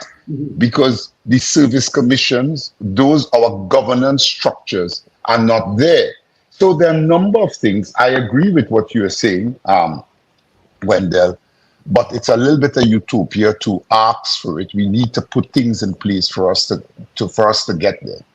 You have 4 minutes, and I'm going to put you in an untenable position. You are the Minister of Finance, hypothetical, and you're presenting a budget on the 30th of the month. What are your 3 imperatives in that budget, given where we are? Well, from my perspective, I mean, again, I am a Minister of Finance and I'm presenting a budget, and you're taking away the fact that I am not in an election year, right? Because I am not. This is. No, you are in an election year. Yeah, this is the last election year. This is the election year. Yeah, this is not an election year. Well, I think I am glad to see that there's a tightening up of the revenue stream that I think we need to do. All right. So I think we need to look at putting in implementing the all aspects of the revenue authority. And I think we also need to look critically at some areas as to how are we going to get a little bit more revenue, because our revenues are definitely going to be down. So that is one particular area. I think we need to look at I think we need to look at our efficiency in the money that we spend. I will be, as I said, I will look at trying to ensure that the poor gets even more in some areas, because I think not able to pass money and support some of those areas are what is also driving our crime situation. So I am about ensuring that poor people could even continue to maintain their subsidies and even get more. As I mentioned, and I agree with that, I would look at raising and ensuring that we reduce some of the subsidies to people at the rich. I will want to put some incentives to stimulate energy efficiency and energy conservation, right? I think that that's an industry that could be developed to get jobs in the case of energy efficiency industries. And I think we need to work towards trying to make the country a little bit more energy efficient as part of the whole efficiency, so that we will be able to reduce and maximize better the natural gas that we are also out there looking at getting.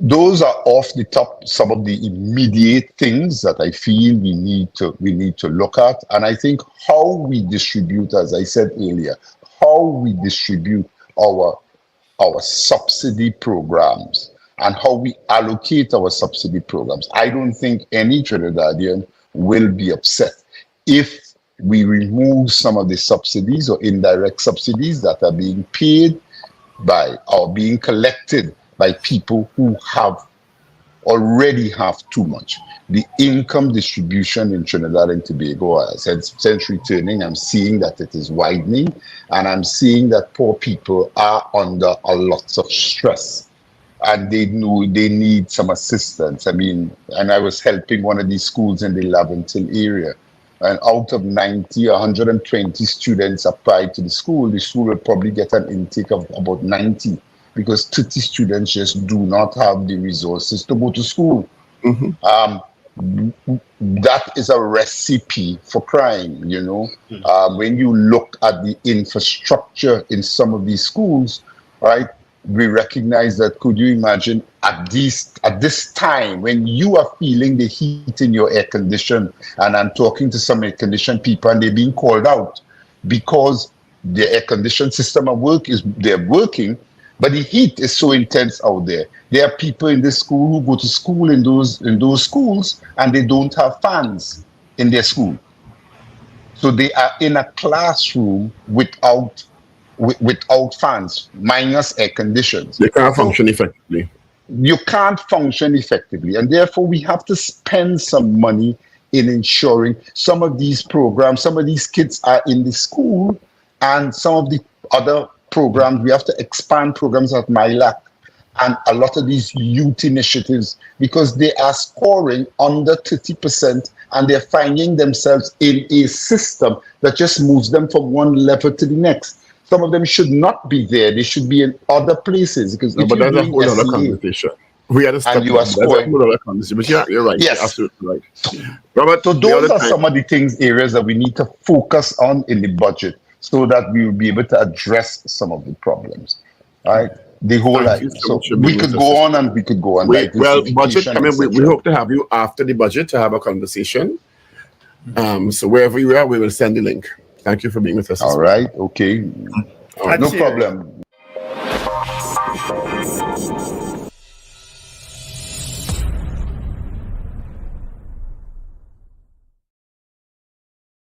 I believe that without legislation in Trinidad and Tobago, pretty much nothing gets done. And when it comes to people with disabilities, legislation will assist in by way of education and especially employment.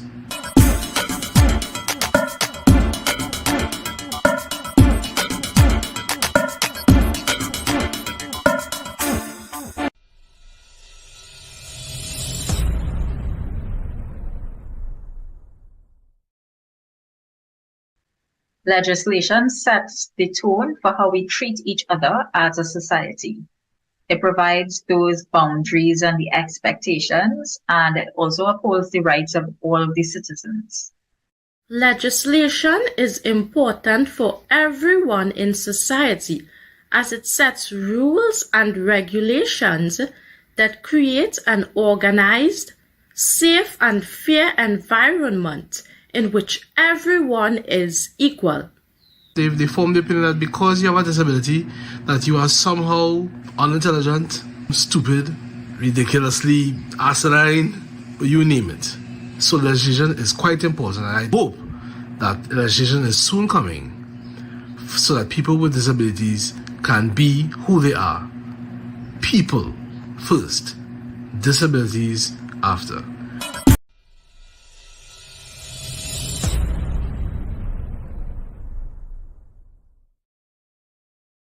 There is a connection between government policy and law in the sense that all laws start as some type of government policy. So, for example, in Trinidad and Tobago, we would have had the recent national policy on persons with disabilities.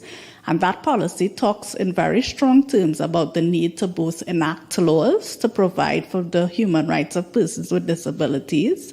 It also talks about the need to amend laws that we have on our statute books right now that discriminate against persons with disabilities.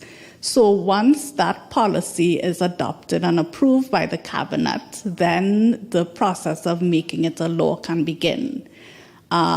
The difficulty with the policy remaining as a policy, two things. One, it's not enforceable. So it does not really give you any rights legally because it's just a policy, it's not a law. And the other thing is that policies can change over time. Policies can change over time as the needs of the government or the focus of the government itself changes. It can change if the government itself changes, so that it's not enough for us to say, well, we have a policy. We have to take that further step to make the policy a law, because that is what will give full protection for the human rights of persons with disabilities.